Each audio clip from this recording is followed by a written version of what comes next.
Welcome, Yep. everyone. This week we have something fun planned where Marty has agreed to showcase something that I have really been very passionate about and very curious about, having done a fair bit of work on some of the more nefarious elements of predictive programming, especially those that were innovated by the figure of H.G. Wells. Um, I have been fascinated, absolutely fascinated by the power of fiction, the power of storytelling, which has been one of the key arts for good or for evil in shaping all of human history and really unlocking deep senses of human nature, of what we're capable of what the future is, and what's possible, right? And it's you can only build a house if you believe that it's possible to build a house. If you don't believe it's possible, you might have all of the resources in front of you to do it, but you won't do it if you don't believe it's possible. And so the idea of awakening the imagination for the into the realm of possibilities is extremely important for all real creative power to express itself in the most beautiful manner possible. But at the same time, that same power can be used if you know if you have very nefarious intentions and misanthropic ideologies, that power can do a lot of damage. And so the figure of Jules Verne is somebody who I also have been fascinated by. I have not read thoroughly his work. I've read a few of his pieces that definitely are different. They're very different from the sort of thing you get with H.G. Wells's stories, but it's difficult to put it into words. And so, who better than the great storyteller himself, the literary maestro Marty Sieff, to introduce us to some of these elements? And Marty, I'm just really excited to learn. I got my notebook here, and like usual, once you finish, we'll just open up for a free flow dialogue with the people. So it's all yours. Well, as usual, Matt, you do two things. You give me more credit than I remotely deserve, and also you ignore how much I learn from you. And you've just done it again because what the this will probably be long because I always am, but I want to at least keep it short enough to get input from everybody here because I was perplexed, have been perplexed, and I'm still perplexed by the same question you have just raised. The parallels between these two men, the parallels are enormous. Both in their personal lives, but most of all in their fictional achievements. And yet they are so different. And we will get to that in a moment. But you have also raised another crucial point, which is dancing around this. And this is not an occult issue, but it is a human nature universal issue.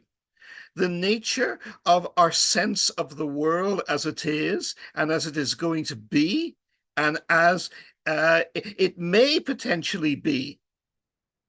And this is a mystery. I do not have answers on this, but I have the question to raise. And so to start with my first curveball, I start with Morgan Robertson, the science fiction writer Morgan Robertson. Anyone heard of him? I would very much doubt it. I never had.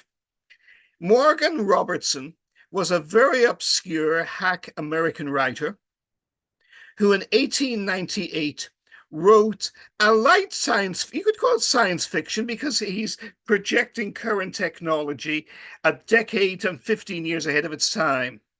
He writes a short novel, very short, only 120 pages or so. I've read it. The Wreck of the Titan. The Wreck of the Titan. And Stephen, you and I think, discussed this, but I know you know all about it already. I learned so much about this from you. Here is the plot. The British build the largest liner ever in the history of the world. It is called the Titan. This is in a short novel in 1898. It is unsinkable. It is 800 feet or 240 meters long, 244 meters long to be precise. On its maiden voyage, it hits an iceberg in the North Atlantic. Obviously, Jenny, you know the whole story already. You see, I can read your mind because you're showing it exactly. It's wonderful. And if because it has watertight compartments, if it simply hit the iceberg, it would have been fine. The first two or three bulkheads would have crumpled, and everything else would have been okay. But no, in the novel, the Titan scrapes by uh, the iceberg. There's a gash cut all the way down its side to where it's vulnerable. It sinks, and thousands of innocent people die in the cold Atlantic waters. Does that sound familiar? Well, yes, of course, because it's the story of the Titanic, which again, I was raised with because, for multiple reasons. First, my father was one of the last human beings on land ever to see the Titanic. He was taken by his own father when he was about 9 months old at the time to see the Titanic when it came to Cobh Harbour, just outside Cork in Ireland, which was part of the British Empire still at that time, though happily not for much longer. And he doesn't remember that at all. But somehow, for the rest of his very long life, and he lived into his mid-80s, he had an obsession with the Titanic. He couldn't read enough about it. He couldn't learn enough about it. And of course, I was born and raised in Belfast, in the north of Ireland, where the Titanic was built. And when I was a very little boy, my father used on Sunday mornings, his only day off, to take me as a treat to the gigantic Harland and Wolff shipyard, were for 40 and 50 years afterwards the huge slipway, bigger than 3 American football fields put end to end, where the Titanic had been built, had been left completely deserted. It was never used to build another ship. The Irish are superstitious with good reason, and it was seen as a site of ill omen. Well, it's not a site of ill omen today. It's one of the largest currency earners for Northern Ireland to this day, because about 10 years ago, the second largest theme park in Europe, second only to Disney World outside Paris, was built on the site where the Titanic was built. And it is called, of course, the Titanic World, right? So I inherited from my father this lifelong obsession with the Titanic, right?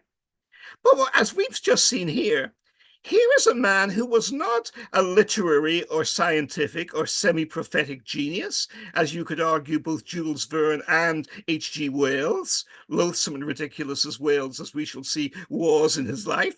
But these were figures of enormous world-famous stature.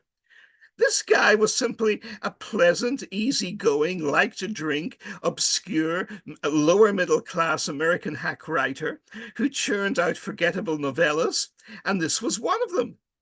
Except in this one, he hit the jackpot. And of course, he didn't know he hit the jackpot. All of this happened 14 years later. And later in his life, he lived afterwards. People asked him, he was credited with being a prophet, with being clairvoyant, with having occult powers. And he was bewildered by these claims because he wasn't a knight of the Golden Dawn, and he hadn't cut himself or killed dead rabbits or opened them up, as blood sacrifices or this kind of nonsense, right? He was just a hack writer, but he tuned into something. He's tuned into something. How did he do it? And of course, you always have the simplistic Carl Sagan, Isaac Asimov, reductionist, ultra-materialistic idiots that are saying, oh, it was just luck. He did have some training as a marine engineer, which was true, this, that, and the other. But no, he called it the Titan as opposed to the Titanic. He got the length exactly right, 800 feet, 240 meters and just over. He didn't just have it hit an iceberg, but having it like the incompetent people on the bridge of the Titanic did. If they just kept their nerve and sailed straight on and remembered only the front compartments were watertight, bong! It would have stayed afloat. But no, they panicked and they turned and they grazed the iceberg.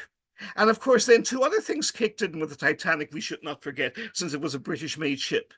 It was badly made. It was made with steel rivets, iron rivets, and it wasn't with steel. The rivets were iron, and the rivets were of substandard iron to save money.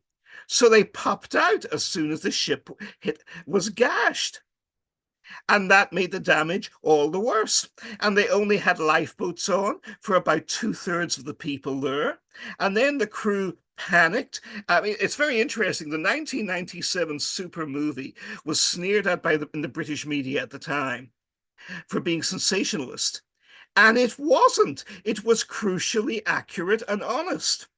The acclaimed 1957 movie, A Night to Remember, which the British loved, and clearly you have seen it a dozen times too, Jenny. You see, my own brilliant clairvoyant powers are working overtime here, right? Uh, that movie was nonsense because it shows the officers and crew of the ship very stiff upper lipped, very gallant, like the British going over the top in the Battle of the Somme 4 years later. We may be idiots and we may be getting innocent people slaughtered by the thousands or hundreds of thousands, but we're going to do it in very polite, upstairs, downstairs, masterpiece theater, polite English Jane Austen style. We'll stick to that throughout. No, that was a lie and a myth. James Cameron's 1997 movie got it right. The crew and most of the officers panicked. Most of them got away. A disproportionate number of women and children, especially in the working class parts of the ship, where they were all poor immigrants from Central Europe and Ireland and Germany and the Austrian Empire, who had been loaded aboard like cattle. They were kept locked away from the lifeboats until the lifeboats were away. Half the lifeboats were launched with only half the number of people on board that they could have saved. 700 people more could have been saved even on the lifeboats that they had. It was a shameful bungle and panic in every respect. But Morgan Robertson got it right. And this is now a matter of record. You can look up the wreck of the Titan in Wikipedia. It has its own entry, as is usually the case with Wikipedia, a very solid, reliable, well-documented entry, which leads you on to other things as well. So what we were about to talk about, there is a myth that if science fiction is accurate, it's a bit like saying Hitler and Stalin are the only psychos in the game. The fact that the British Empire routinely practiced genocide as a matter of state policy very successfully for 400 years is never mentioned. The fact that Hitler's plans for the extermination of the peoples of the East, not just the Jewish people, but the Ukrainian people, the Russian people, all available Slavs in sight, that he modeled this on what he had carefully studied accurately as British colonial policies across North America and Australia. This is never mentioned. This is never raised. This is never raised. And in the same way, we look at Hitler and Stalin and we think, oh, they were psychos. Thank God there were only two of them. Well, no. If you give the wrong people the wrong power, psychos pop up everywhere.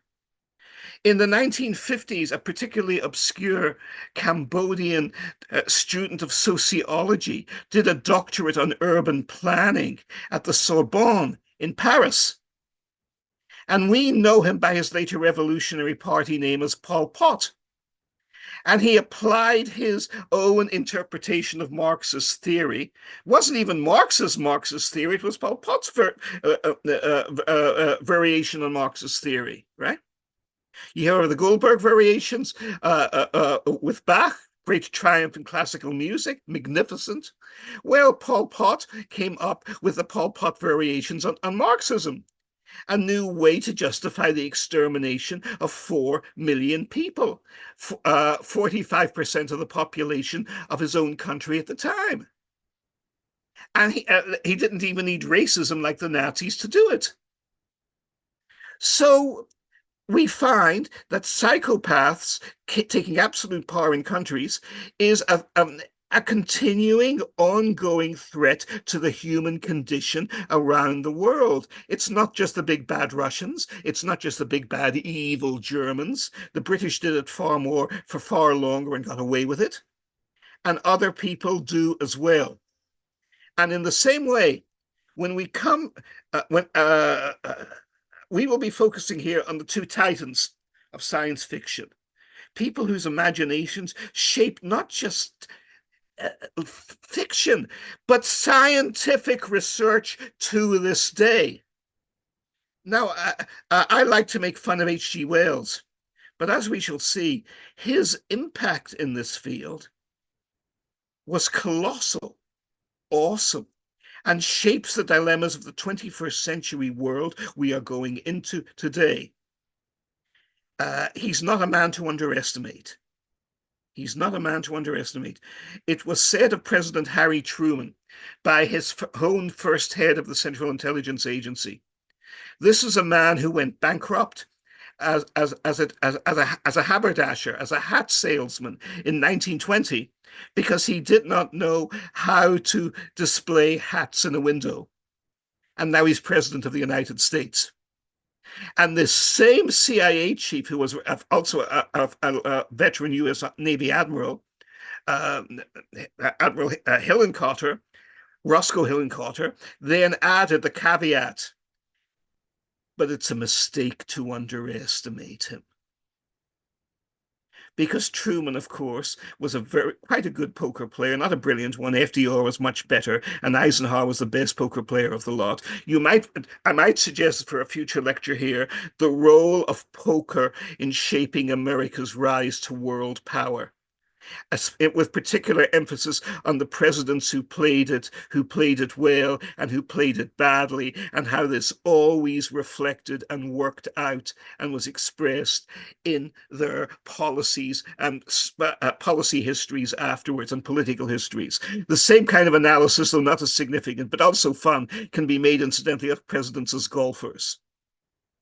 And needless to say, where I come from, you cannot grow up in Northern Ireland without loving poker and without loving golf, right? So I admit a certain yet another bias there. Now we come to our two heroes, our hero and our villain. And we start, of course, with Jules Verne. But we have to start with Verne for several reasons. First, he's the great pioneer. He's the first. He's the creator. He's the alpha. There would not be an H.G. Wells if there had not been a Jules Verne before him. Much of what Wells, as we see, produces, brilliant as it is there because Verne was there before him and gave him the basic ideas. But secondly, what are the standings of both Verne and Wells in America for the last 120 years? Well, again, Matt, you've shown your own telepathic, not telekinetic perhaps, but telepathic genius here too. When you say, I've read a lot of Wells, but I haven't read much Verne. That is true that was true for me when I was a kid so many decades ago back in Ireland, and I loved science fiction. I started with Verne, but once I came to Wells, I was blown away. Why? In the English-speaking world to this day, the image of Verne is yes, he was the first, but he was superficial. He was a storyteller. He wasn't rigorous. He didn't have the depth and genius and broad vision that, and certainly didn't have the social vision that Wells did. He was not the towering intellect that Wells was. Wells, after all, wrote a history of the world. So pathetically bad history. But, 3/4, the entire liberal international world still thinks it's a fabulous one, right? And when you think of Verne, you think of a storyteller for children. Why is this? This was my again. I felt this way myself all my life, even when I enjoyed Verne and didn't enjoy Wells, but I read much more Wells. Why? Well, we'll see. But there are several reasons, and I'll give them to you now. The first reason is, of course, Wells does come a bit later. So the later always supersedes the earlier. There are different generations in the world. There are different fashions. That's a superficial answer. The main and most important reason is very simple. Wells is English and Verne is not. And Verne wrote in French. Now, you say, but Verne was translated into English. No, he was not.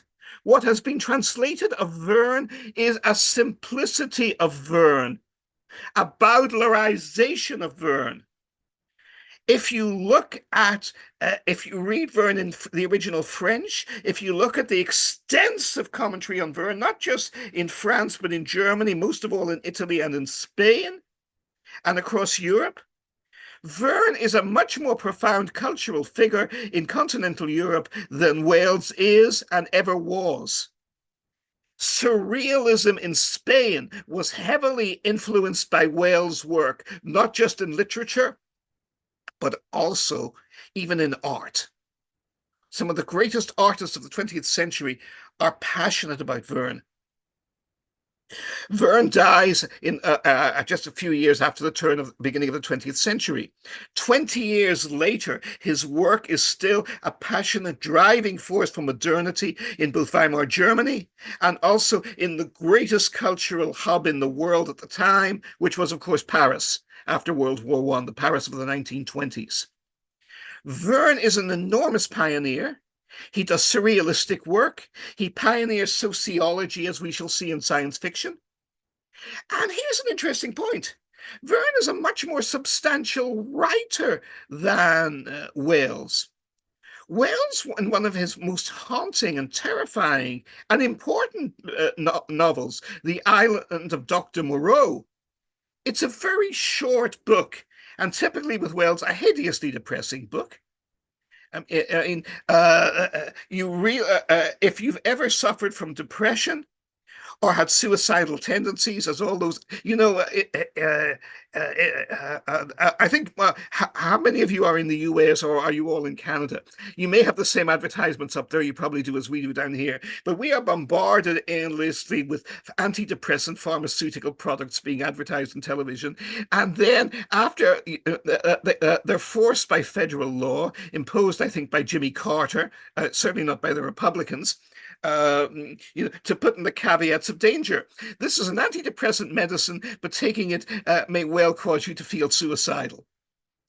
Think about that. This is an antidepressant medicine, but taking it may well give you suicidal thoughts. Well, duh. Why take it in the first place? The same caveat needs to be made, as we shall see in more detail later, about all the fiction of H.G. Wells and none of the fiction of Jules Verne. Now, Verne is born in 1828. He is the son of a lawyer. He's a handsome, bright, adventurous boy. He wants to go to sea. He runs away as a 12-year-old boy to try and go to sea, but his father, a respectable lawyer, hunts him down and brings him back home to the respectable family home in Nantes. And eventually he's forced to become a lawyer and gets a job, and a very well-paying job. He's a very bright young man in the Paris Bourse, which he hates. He hates gross commerce. He's not a communist. He's not a revolutionary. He's a man of prosperity and property all his life, but he hates obscene greed.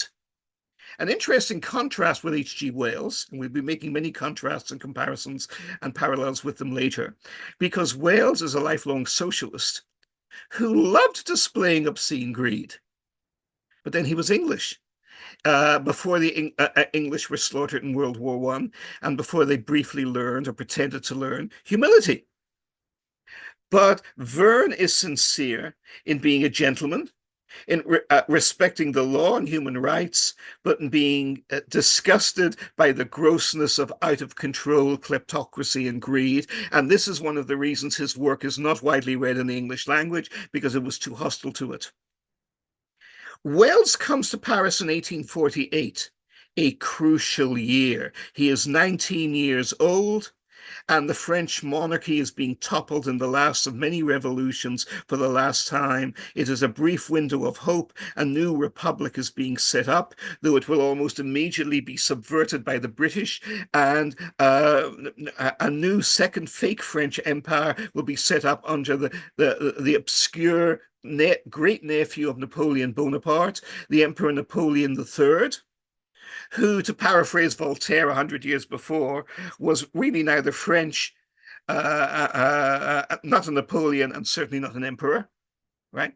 He was a kleptocratic dictator of France who cooperated with Britain in the raping of the world. And he cooperated with Britain in the destruction of attempted destruction of democracy in Mexico in the 1850s and 1860s.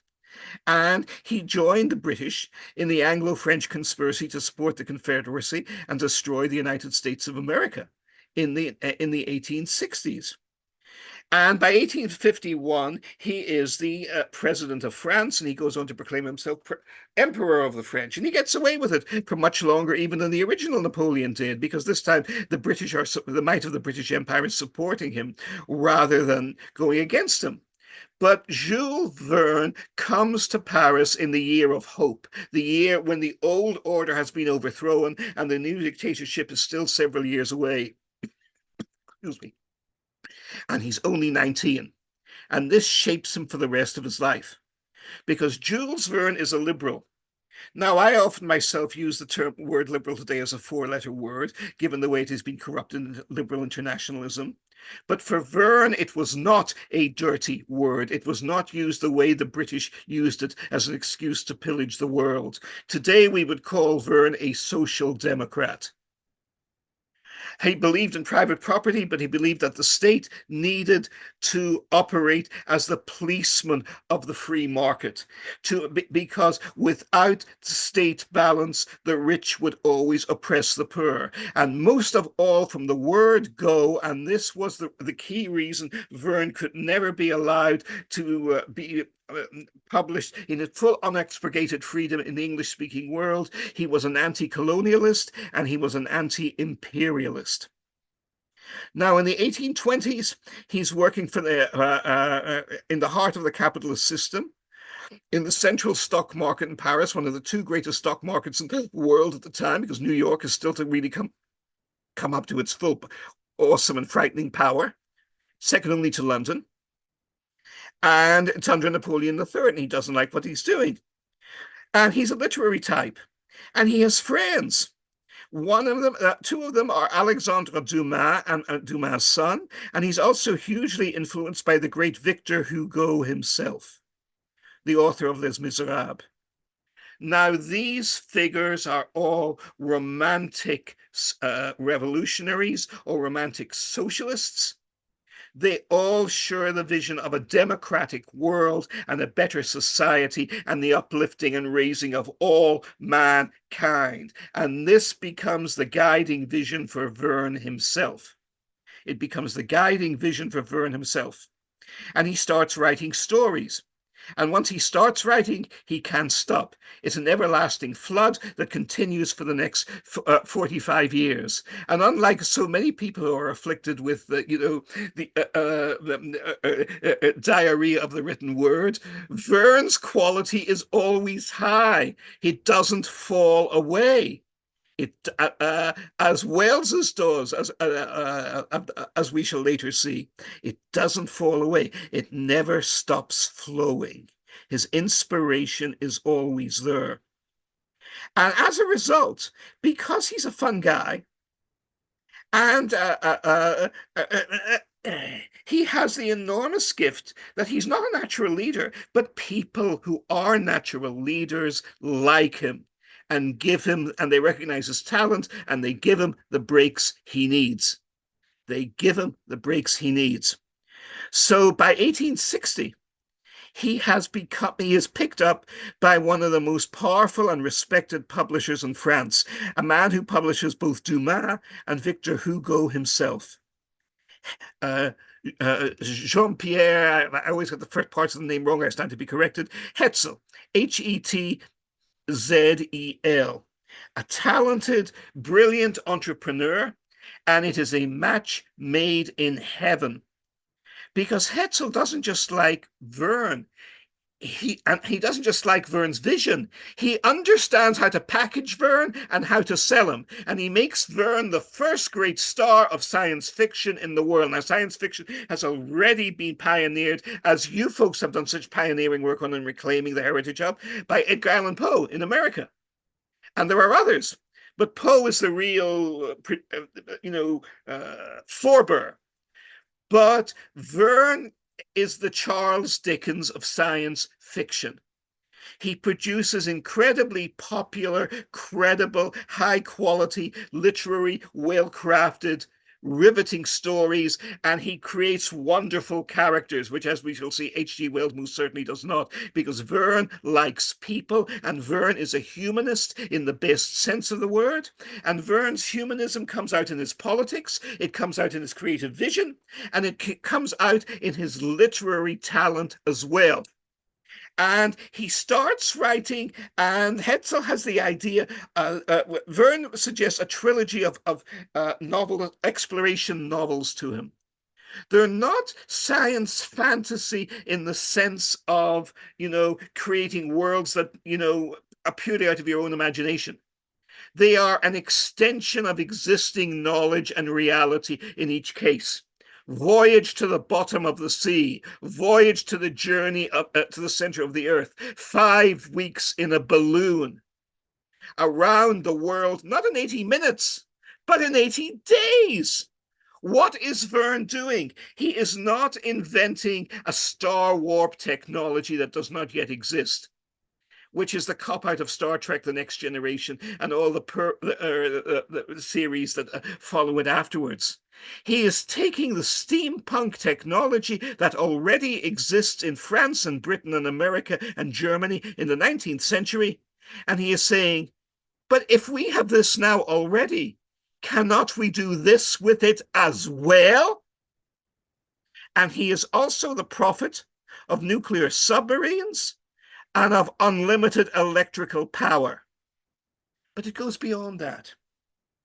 In 20,000 leagues, which is 80,000 miles, 20,000 leagues under the sea, Verne creates a wonderful submarine that can stay underwater forever and get all the nutrients it needs from water and from the ocean ecology, and never has to rise to the surface of the world whatsoever, under a mysterious Captain Nemo. Now, remember, this is an anti-imperialist we are talking about. But he's working for a very shrewd, canny businessman who is sympathetic to him and who has vision, but also lives in the real world and prevents Verne from making career-destroying mistakes. What is the original vision Verne has for Captain Nemo? He is a Polish aristocrat whose family were slaughtered by the Russians when they crushed the liberal revolt of the Polish people in 1863, just a year or two before. And Hetzel says, no, you cannot do that. Make him anonymous. Make him anonymous, because if you make the Russians the evil villains of 20,000 Leagues Under the Sea, then we will lose all publishing opportunities in Russia. The Russian censors won't let us make huge profits, which of course they eventually did make, because Russians love science fiction. And in the 19th century, were the great pioneers of the great theoretician of space flight is Tsiolkovsky, Konstantin Tsiolkovsky, an obscure teacher living hundreds of miles away from Moscow and Petersburg, who creates the formula by which we went to the moon and operate the International Space Station and fly in space to this day. And Werner von Braun took all of, as a boy, was already reading Konstantin Tsiolkovsky and Jules Verne, incidentally, and gets his visions from them. He gets his visions from them, right? So you can't, but Verne is an anti-imperialist. And to this day, if you read even the Bowdlerized version of 20,000 Leagues Under the Sea, I was astonished when I read it, because I was growing up in the British Empire, or what was left of it, which was Northern Ireland, nothing else, by then already in the 1960s. And I was amazed to even read then. My God, Verne doesn't like the British Empire, but we're the good guys. How little did I know, right? But because he has Captain Nemo say, yes, there is, and I think Jean-Sebastian, you are already familiar with this too. From look, exactly, there is an amazing passage, and there are many amazing passages in Verne. Virtually all of them unknown to English readers, even when they are translated, which most of them have not been. But this was, He's saying, yeah, yes, I developed this magnificent, wonderful submarine, but it was, and I made the mistake of showing it in my idealism to the greatest navy in the world, which was, he doesn't mention it in the book because they want to keep the contracts in Britain. But of course, everybody knows it's England, it's Britain, it's the British Empire, the Royal Navy. And they killed my wife, they killed my children, etc., right? Therefore, I determined to be above such, but that with that nation, and Verne is writing this in the 1860s, that nation knows nothing of justice. That nation knows nothing of beauty. That nation only cares about greed and trade and profit. Who is he referring to? He's referring to the British Empire, which again is why he must remain a non-person for the next 150 years in the entire English-speaking world, because he's too uncomfortable and hostile to them. But he has agreed not to make Captain Nemo Polish, right? But 30 years later, when Hetzel is dead, and Verne is the most famous novelist in the world, really, at that time, second only to Tolstoy himself, uh, he returns to Nemo. And the chronology is mixed up. Verne, like the great John le Carre, the great ex-British spy who was the great exposer of the corruption and incompetence of the British deep state all his life. Le Carre's critics pointed out correctly that if the legendary George Smiley, the ace spy master in Le Carre's classic novels, if you take the chronology seriously from when the first novels appear in the early 1960s to when the last one appeared, incredibly more than 60 years later, Smiley must have lived to be at least 110, was probably 138 years old. Because to keep the novels topical, Le Carre moves the characters forward through time. And Verne does this too. He isn't constrained by, a spurious obsession with absolute detail. That's a thing for little kids. I remember reading, in Superman comics when I was a little kid. Matt Groening makes fun of this attitude in The Simpsons as well. There's one issue of Action Comics where Superman has the S printed backward on his uniform. Why does he do this? Right? And of course, nobody pays any attention. But 30 years later, some idiots come along and create a 2-year-long, 250-part epic series, which wipes out half the characters in the DC universe, and it's all based on the fact that there was this cosmic significance to the fact that Superman S was misprinted the wrong way round all those comics ago, right? I mean, that's why the Hulk started out gray. He was supposed to be green from the beginning, but the printers made the original Hulk gray because they didn't imagine, the character could be green. They were thinking of Frankenstein. Monsters must be gray. And that wasn't the way Jack Kirby visualized him or wanted to draw him. So, of course, for the next 60 years, there have been all these theories as why the Hulk was originally gray and why then he became green afterwards, which was the original intent. Great creators like John le Carre and Jules Verne are not held back by this kind of anal nonsense. They say, just what the hell? Let's shift the story forward. It's happening in an alternative universe. Let's settle for that. So he brings Captain Nemo back, and he doesn't make him Polish. He's making too much money himself from the royalties he's getting from all his Russian readers, right? Like Tolkiovsky and all the others. So what does he do? He creates a new backstory for Captain Nemo. He makes him a Hindu prince in India from the state of Mysore.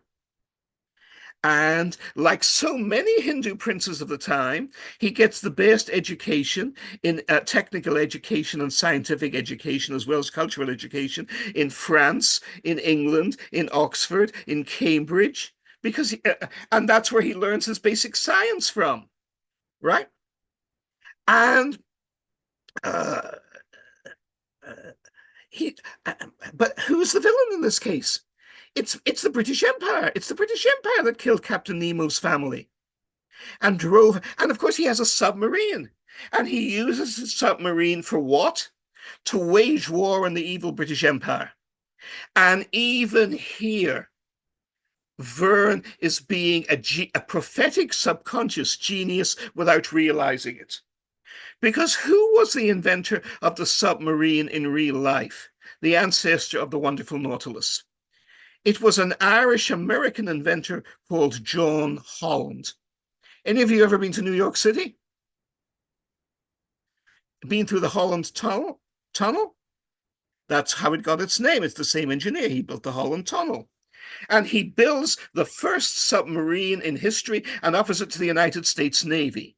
And why? This is just about the time Verne dies. Because he wants America and France to have submarine, and Germany to have submarine fleets that can end the long, invincible British Empire and sink the Royal Navy. Except the US Navy is not interested, right? And Holland is about to go bankrupt. And then one buyer comes along who saves him from ruin and makes him a happy and wealthy man for the rest of his life. Anyone want to guess who it was? Oh, you disappoint me, folks. There's not an Irishman among you who wouldn't appreciate the hateful irony. It was the Royal Navy. It was the British Empire itself. He had designed his wonderful submarine, the first true effective operational submarine in history, to sink the British Navy. And the only people who were interested in buying it and operating it was the Royal Navy itself and the British government. And they made him a wealthy man. They dealt totally honorably and fairly with him. Then, of course, the Germans and the Americans finally caught on, and the rest is conventional history, right? But this is the story of the birth of the modern submarine, not with Robert Fulton 100 years earlier, but with John Holland. But Holland is motivated by the desire to sink the British Navy and free his country the same way that Captain Nemo is in the mysterious island. Wow. In the 1970s, Frank Borman, who commanded Apollo 8, which flew 250,000 miles from Earth. Previously, all astronaut flights, both US and Soviet, had been only 200 miles above the Earth. And in one extraordinary leap, America goes 250,000 miles and orbits the moon and brings it back again. And of course, Apollo 8 is launched from Cape Canaveral in Florida. And Cape Canaveral is at the southern tip of Florida.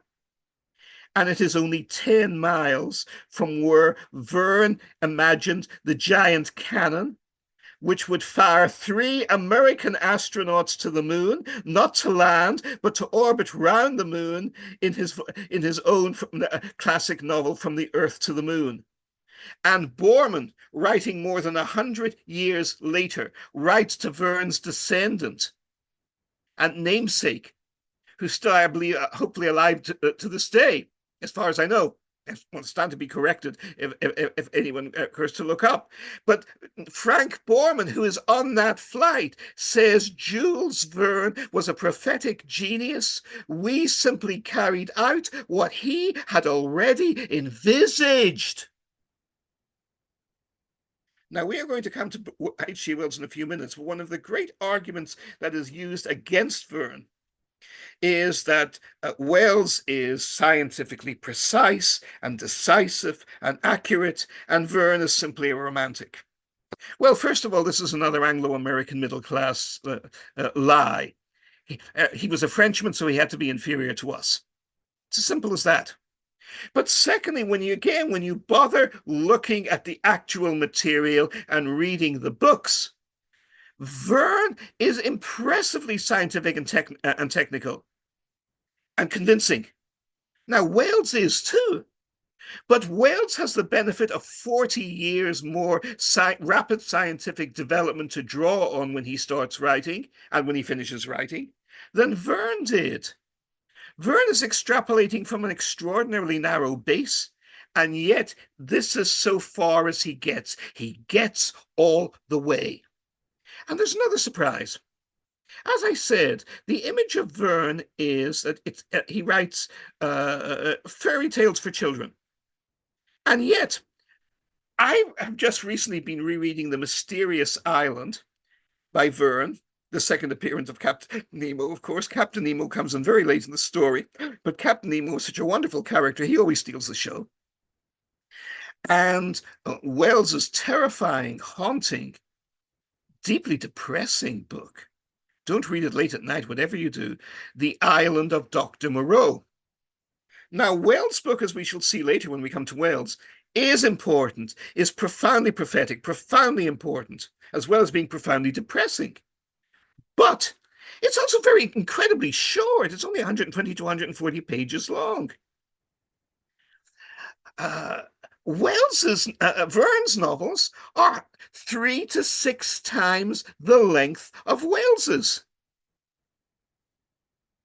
Think about that. And they're well written. And you connect with the characters. There are characters in Verne. There are no characters, as we shall see in Wells. Wells is uninterested in human beings. He's fascinated by science and technology and the insignificance and contemptible nature of ordinary human beings. But which is ironic, since he comes from a very humble background, much more humble than Verne's himself, actually.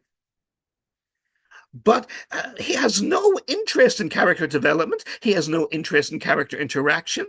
There is virtually no romance or conflict or resentment or irony in the interaction of Wells's characters, judged purely as a novelist, by which we in the purest sense, mean the interaction of human beings. I think I've given some of you before in previous seminars, and it doesn't really belong here, but it's a wonderful and crucially important. I have contempt for political science. I believe you can't quantify it, you can't repeat it, you can learn from history, but that doesn't mean you can. It's always the same. More usually, you learn the cautionary lessons. But to me, there is one equation, and it's my equation. So call it the Sieff equation, please. And it's crucial for the understanding of politics and the way government and bureaucracies all work. It is capital P equals PP. Big P equals P, small p times small p, or big P equals small p squared. What does that stand for? Politics, big P, equals people times people. Exactly, Jenny. Politics is defined as the interaction of human beings. John Lankowski, who served on the National Security Council under President Ronald Reagan, was a noted hawk at the time, always has been, incidentally. He famously said to me once, many decades ago, unless you understand, and he said, I was a political scientist. Hi, Peter, good to have you on board, man.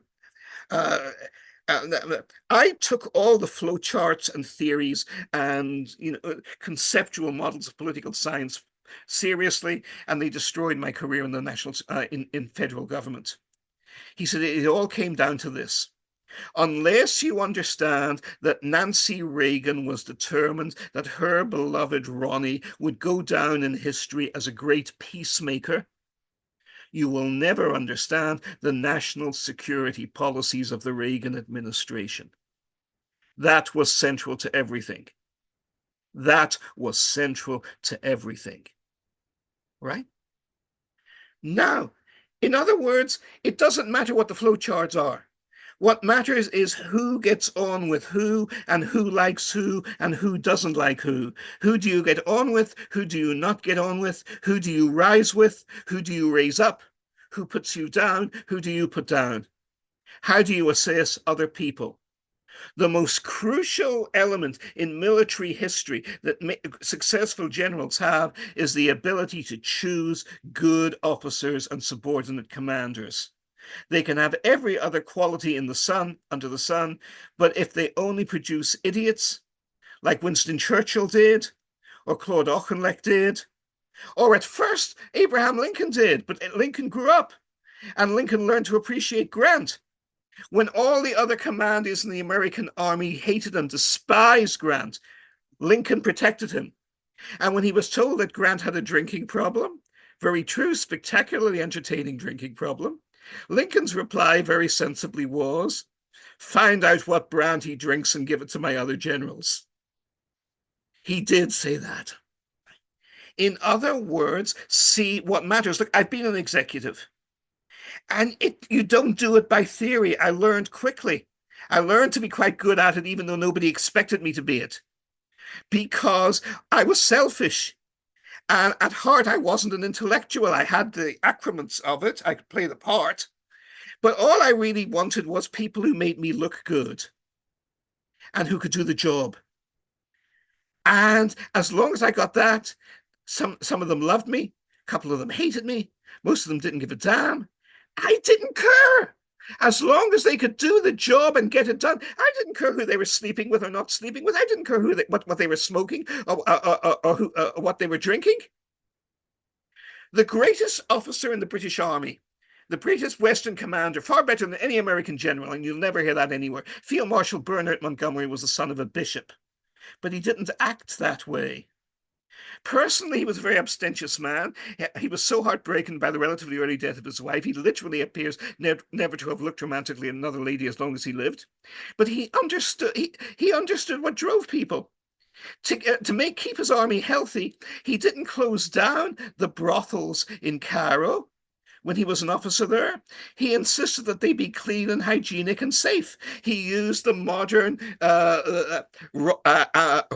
Amsterdam and Hamburg civilized approach. And he was nearly driven out of the army because of this. And he was the son of a bishop, but he didn't care. He wanted his soldiers to be happy and above all, healthy and safe. Churchill complained, thinking he was a military genius, when as usual he was the biggest asshole in creation. Why do you have so many dentists in your army, General Montgomery, in the Battle of Normandy? Are they not a waste of manpower? And Monty replied, Prime Minister, this is on the record, this is what he said. Prime Minister, a soldier with toothache is of no use to me. Simple common sense.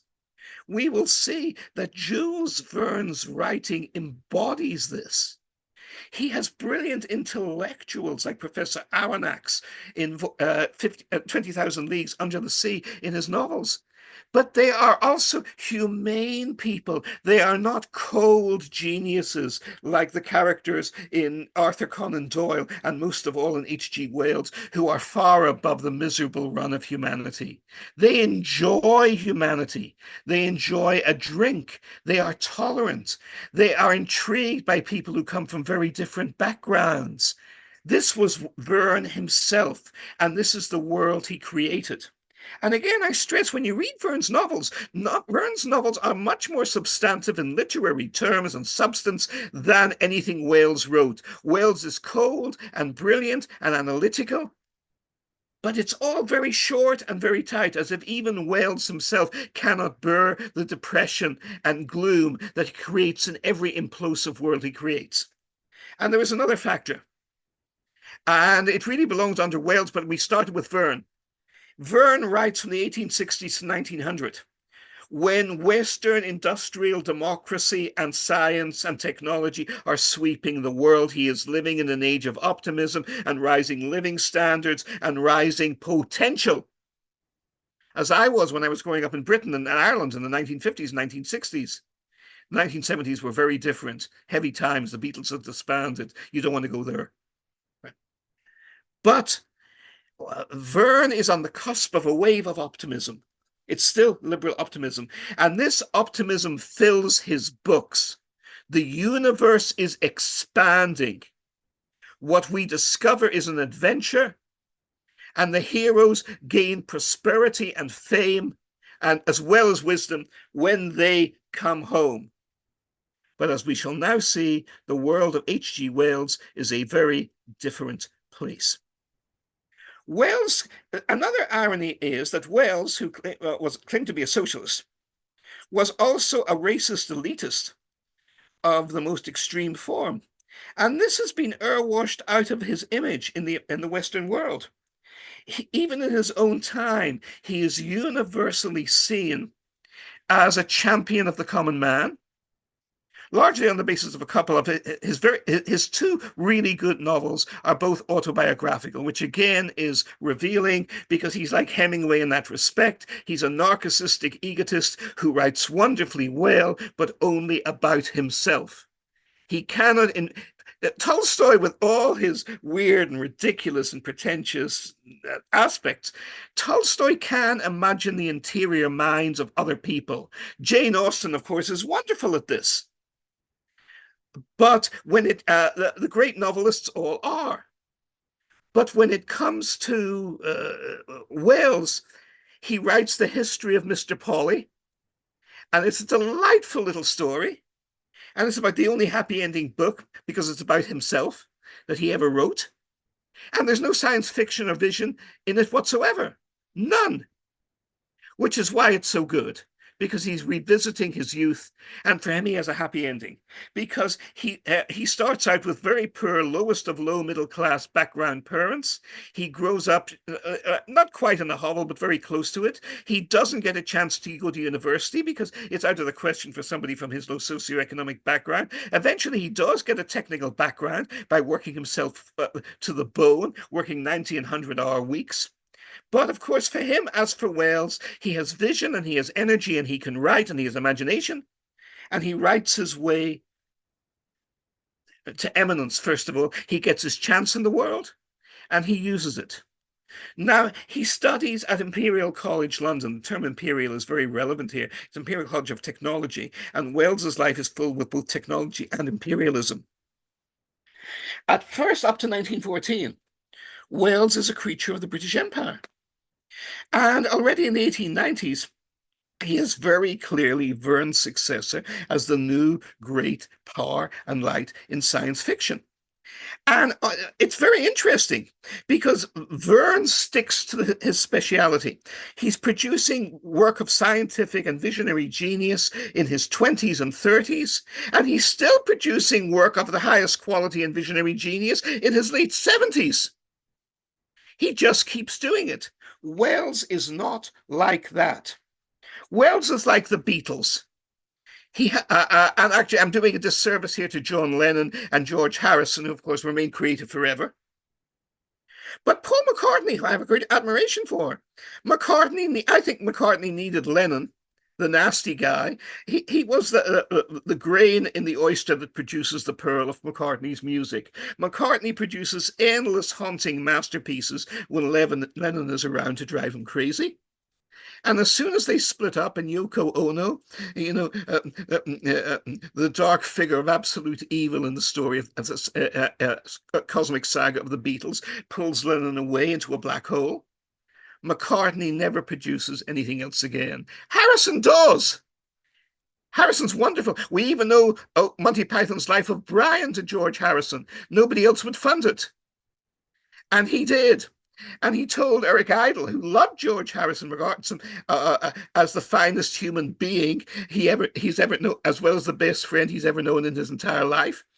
Idle says, well, this is going to be a wild book because we're taking on the New Testament, and we're taking on Jesus here and what have you. Don't you have it? And you're the producer, you're putting up the money. If you're going to put some controls on us, you better tell us now what your conditions are. And Harrison said, yeah, well, I do have one condition. Will you let me have a free view of the movie before it goes out? And of course they did, and he loved it. And the rest is history, right? The rest is history. But in Wells's case, it's like the Beatles before Yoko.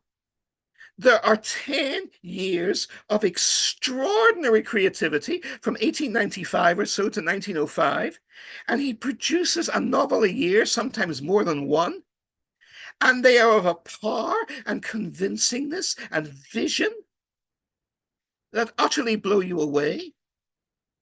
And then in 1914, there's a strange, weird one, which leads directly to the atomic bomb, directly. It's called The World Set Free. And Wells is the one who comes up with the idea of liberating the power of the atom to create unlimited energy, and it will be used not for peace, but for war. 31 years before the Trinity test, 31 years before Hiroshima and Nagasaki. There are certain differences. He also visualizes it will be dropped on cities to annihilate them from aircraft. But here he stays within the vision of the day. It's 1914. He has little open cockpit biplanes and the atomic bombs you can put in your pocket. And the pilot simply pulls out the atomic bomb and drops it over the city by hand, right? And this is Wales. So you have this combination of absurdity with the most profound and lasting vision. But what has he produced before then? He has produced the first men on the moon, which of course is a ripoff of, well, not quite a ripoff. It's rather like most of you here will know that I'm convinced, and have been for 40 years, Marlovian, that Christopher Marlowe never died, and he was William Shakespeare, and William Shakespeare was simply the nom de plume for it. And therefore, you can look at all Marlowe's 7 classic plays, and you see in each of them, Shakespeare, who's the same man, comes back to exactly the same theme and develops it in far better ways than he did in his youth. So after the anti-Semitic horror and caricature of the Jew of Malta, you have Shylock in The Merchant of Venice, who is again a despicable villain, but also a recognizing, suffering human being. The Jew of Malta poisons an entire nunnery because his daughter has converted to Christianity and joined the convent. So he murders everybody. By contrast, the older Shakespeare, who may have had kids himself by that time and knows a little bit about children's ingratitude, has Shylock's daughter steal Shylock's money and wealth when she runs off with a Christian boyfriend, and they get away with it. They have the happy ending. Right?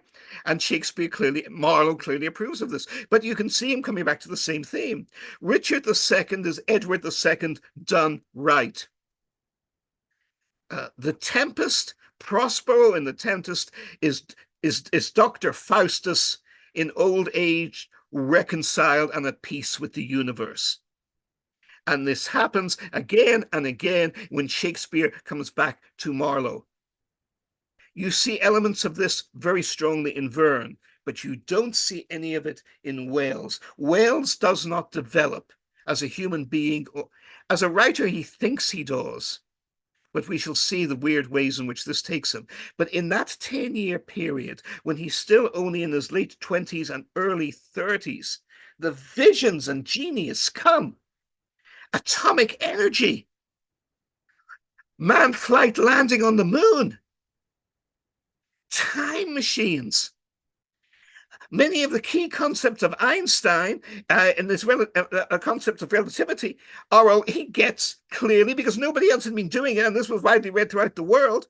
He gets from Wells's time machine. The idea that time is a fourth dimension is explored in great detail. The characters are non-existent in the time machine, but the philosophical and physics ramifications are very carefully and exhaustively developed. But there is a difference.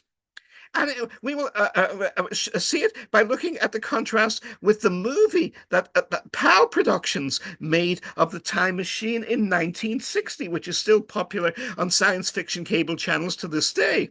And it's worth watching, because it is not H.G. Wells' Time Machine. Wells would have hated it because it's a cozy story, and it's humane and human, and it has a happy ending.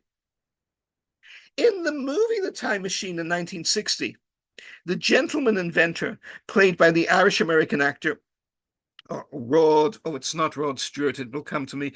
Perhaps somebody can look it up for me while I'm ranting and raving on here.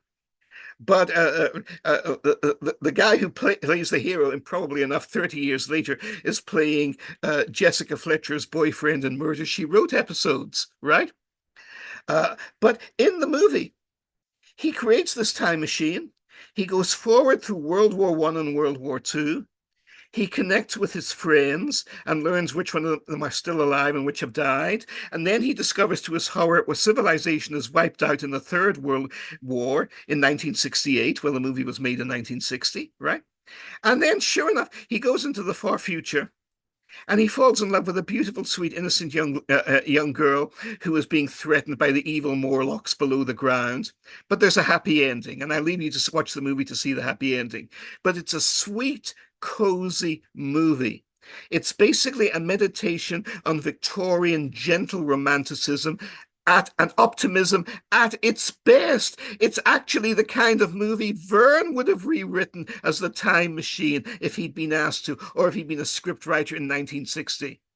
It's a Jules Verne version of a riff on Wells's concept, how Wells would have hated it. Because Wells's book, which I only read as a boy after seeing and being enchanted by the movie, is very different. We never learn the inventor's name. Although he's talking with acquaintance of his, it's very clearly they are not his friends. Wells has friends in his own life, and he certainly has girlfriends and lovers, as we shall see, but he has no friends in his imagination, in his mind. In Wells's book, uh, uh, the character is anonymous, does not have a name, does not have any other interests or interaction in life whatsoever, and there is certainly no romantic interest. He just goes forward in time and he goes back in time. And ultimately, when he goes forward in time, ultimately the human race is ending in despair. And he comes back and he tells his friends this, and then he disappears again to the future and he never returns. He dies anonymously. And most of Wells's pioneering scientific heroes do just that. They explore new worlds and then they die.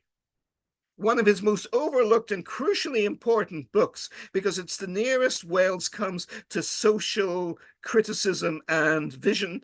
And considering what he did with the next 40 years of his life till he died, he was obsessed with socialist visions and imperial visions and eugenic visions. And all of this can be found in The Sleeper Awakes. The sleeper is a guy who falls asleep in the 1890s, and medical science can do nothing for him. And he stays in a sleep, and it's a kind of enchanted coma. And he just keeps sleeping. And he wakes up 300 years later. There is, interestingly enough, a Christian and Jewish traditions to this, which both have very profound moral contexts and human interactions to them. The seven sleepers of Ephesus in Christianity, and an obscure rabbi, I think called Rabbi Munoz, and I forget his exact name, I apologize for this, but I can look it up if anybody wants it. And they both fall asleep and wake up hundreds of years later. Now, this is as well in the Christian version, because they fall asleep around 250 AD, when the Roman emperors of the time are pagan and they are burning Christians alive. So to flee persecution, these 7 Roman centurions who have converted to Christianity flee into a cave, and they fall asleep, and they wake up, or they time warp 300 years later, and there they are. But all of a sudden they come out, and Ephesus has changed. It's become Christian. There's crosses everywhere. I love the TV travelogue shows on PBS of Rick Steves' Europe. And Rick has a wonderful wit. He's the kind of liberal we want to have, as opposed to the kind that's bringing us into monstrous world wars. And on one of his historic shows in Asia Minor, going on Ephesus, he mentions this, and he says, if you were a Christian, you know, if you were a Christian in Roman Europe in 250 AD, you were going to be killed. You'd lose your life. And if you weren't a Christian in Roman Europe 100 years later, you were going to be killed. You'd lose your life. Can't win, right? Or you can only win by being totally cynical and, running like the wind in the other direction. All of the above. The 7 sleepers of Ephesus are time travelers who flee or are delivered from a dark time of their own. And it's a nice fairy tale. Except, of course, as everybody here knows, I love what Al Gore calls inconvenient facts. And it is certainly an inconvenient fact that back to the 6th century AD, the city of Ephesus was building holy shrines to the seven sleepers of Ephesus as if they had actually lived and were real life saints. And even offerings were made to them within 100 years of the time when they were supposedly still alive. Now, people will be suckers for fairy tales in any age, and you can make it up and get away with it. My entire profession of modern journalism flourishes based on this basic, simple principle, you understand. The lie is always mightier than the truth, which is why there's only a small number of us gathered round here to try and find what truths we can and hang on to them here right now, right? And here we are, and thank you. But there it is. The Jewish version has an even more disturbing twist to it. The rabbi falls asleep, and he's known as the rainmaker because whenever he prayed for rain, rain would come. So he was very highly regarded as a saint and an important figure. But when he wakes up 100 or 200 years later, nobody remembers him, and he isn't an important figure anymore. So he commits suicide. His attitude is not, wow, look at the wonders of this 4th century world AD. Look, they have hovercraft and supermarkets and bingo halls and movie theaters that we never dreamed of 100 years ago. Wow. No, that is a modern post-Renaissance and post-industrial revolution way of looking at progress and history and the world. And it's the world in which science fiction flourished. But if the world is always going to stay the same, you're not going to write science fiction and nobody will want to read it. Science fiction can only develop in a world that is rapidly changing. But Wells's world changed in different ways from the world that Verne knew. There were no world wars in Verne's world. Standards of living, at least if you weren't imperialist victims of the British Empire, and the French too. But if you lived in industrial Europe and America and even Russia, your standing of living rose extraordinarily by 1900 and 1905 compared with 100 years before. And this was the world of Jules Verne. But H.G. Wells lived through World War I. And some of his most important predictive writing came in the 1930s. He wrote a very dark novel, and again, it's short. And again, there's no character development whatsoever in it. And it's called The Shape of Things to Come in 1933. And a Hungarian Jewish British movie mogul, the only mogul really in Mayhe movies in Britain with huge success at the time, called Alexander Korda, makes a movie of it in 1935 called The Shape of Things to Come.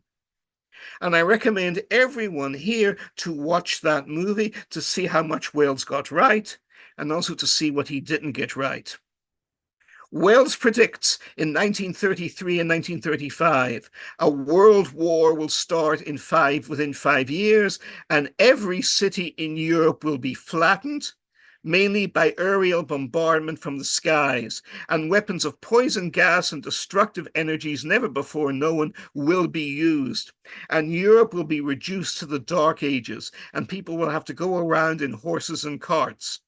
And all of this is brilliantly visualized and has an A-star cast. The cast is headed by a wonderful actor called Raymond Massey, who also played Abraham Lincoln in Abraham Lincoln in Illinois. He was a major Hollywood star. And he was the first Dr. Kildare in the hugely successful series of Dr. Kildare movies in the 1930s and 40s, before Richard Chamberlain became Dr. Kildare for the hit TV series of the 1950s and 60s. So this was A-level movie talent on a world-class scale. And then at the end, there's a happy ending sort of for Verne. But it's a fascinating one because, for Wells, he again gets things incredibly right and he gets things incredibly wrong. The climax of the movie is civilization has been restored. That's good, right? And even better, science is going to shoot men in a rocket, not in a rocket, but in another cannon, I think, or maybe it's a rocket, round the moon and back to Earth. Yeah, it's a cannon. It's a what, man? It's a cannon. And there, you see, he lifted straight from Verne. He lifted straight from Jules Verne, right? But there's a difference. But listen to what the difference is. There is an anti-modernist populist revolt. All the people are saying, why are you wasting all this money on this technological marvel, sending these three elite aristocrats around the moon just to learn when we're all here on Earth? What benefit do we get from it? And there is a populist revolt. And the mob storms Cape Canaveral. The mob storms the giant cannon, and the rocket is the spaceship in the cannon is heroically fired and launched in the nick of time before the barbarians can pull science back into the Dark Ages. Could never happen in real life, right?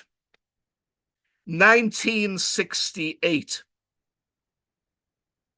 There is an episode in Tom Hanks' wonderful TV series From the Earth to the Moon, and it's simply called 1968. And I still cry every time I watch it because they interspace the NASA engineers, these boring guys, widely despised at the time, these boring people with no polite or witty conversation, who kept all these pens in the pockets of their ill-fitting shirts and wore large bulging glasses and didn't have time to get their teeth fixed, right? And they're performing miracles. They're sending human beings 250,000 miles into space using rational science in ways that have never been done or even dreamed of before. And at the same time they are doing this, America is going mad. The deep state is assassinating one inconvenient presidential candidate and champion of change after another, Senator Robert Kennedy, Dr. Martin Luther King. Others go after them. Others are targeted. American cities explode in race riots. And in the end, Richard Nixon gets imposed instead of any of the candidates of hope as president of the United States. Hey, Marty, Yes. can I say something really quickly on just this Or very even point? slowly. Go ahead, Matt. Absolutely. I'm just gonna, yeah, just jump in just very, very quickly. I don't want to derail this wonderful composition, but Ralph Abernathy, who after Martin Luther King died, was the became the leader of the civil rights movement and was sort of popularized as the chosen successor, but not really of MLK. The first thing he does, as far as an initiative to after King dies, is to redirect the entire civil rights movement towards trying to stop NASA in a complaining way to try to say that there's still, if there's poor people, poor black people in America, then we shouldn't be spending money on space exploration. And he has like this whole poor people's campaign redirected to stopping NASA in 1969. And this guy's completely tied in with Reverend Moon and this whole like weird pseudo religious occult psyop. So that plays right into what you were saying regarding like how the mob was actually redirected to do just that very thing that was being discussed in things to come. As far as trying to stop next generation science. Yes, exactly. And how did Wells know this? He couldn't. And there is another extraordinary theme there as well. Eventually, after the horrors of World War II, Wells's style, in the shape of things to come, world peace and global security is finally universally established. And Wells has a better mind than any of the liberal romantic idiots who are running around the League of Nations waving their covenants without swords and saying that war has been declared obsolete. This includes, by the way, U.S. Republican Secretary of State, a Republican, not a Democrat, Secretary of State Frank Kellogg wins the Nobel Peace Prize with the Prime Minister of France or the Foreign Minister of France in 1928. And what's their great diplomatic achievement? They have outlawed war. They have made war illegal for the human race in 1928. How did that work out? These people were idiots. Wells is better than that. Wells recognizes you need force to enforce peace. But Wells is also humane, or at least he thinks he is. He doesn't want millions of people to die in the trenches like World War I. Oh, Jean-Sebastian, I know you've read this and you already know the answer. You're laughing already, and you shouldn't, because you're making me laugh too, because we both know how absurd Wells' solution was. Wells' solution: how do you enforce world peace without having to have another war of millions of people dying horribly in the trenches? Very simple. You have the U.S. Air Force enforce peace with poison gas. What could go wrong with poison gas? because he has a league of aeronauts. That's what he calls them. And they all wear very sexy capes, right? You know, if you're really into the Roman Empire, or you just want to do a bit of transgender stuff, or you just want to whisk it around a bit and party, join the League of Aeronauts, right? They all wear these wonderful capes, and they don't use violence. If any country breaks the League of Nations covenants, God forbid, we simply spray on them gas. It'll put them to sleep while we peacefully occupy the country, and there'll be no ill effects from the gas, and nobody will be tempted to steal anything from these people, or to rape them, or to behead them, or to murder them, or to use rather stronger gases which might have permanent effects. What could go wrong? What could go wrong? And this is H.G. Wells' solution to the problems of war. Because you see, ever since 1900 or so, Wales has had another life. It's not a secret life. It's as public and open as his other life. He isn't a secret Nazi. He's a public racial purist and also a British imperial socialist. He is a member of the Fabian Society and a founder of the British Labour Party. The most comic, and he then starts writing a history of the world in the 1920s. And it is the most influential work of history over the next 40 years, at least until 1960, and is still widely influential today and has influenced many others. He believes in Darwin. He believes in evolution. He believes in socialism. He believes in no borders. He believes all states are evil because they fought each other in World War I, and he has a simplistic view of history.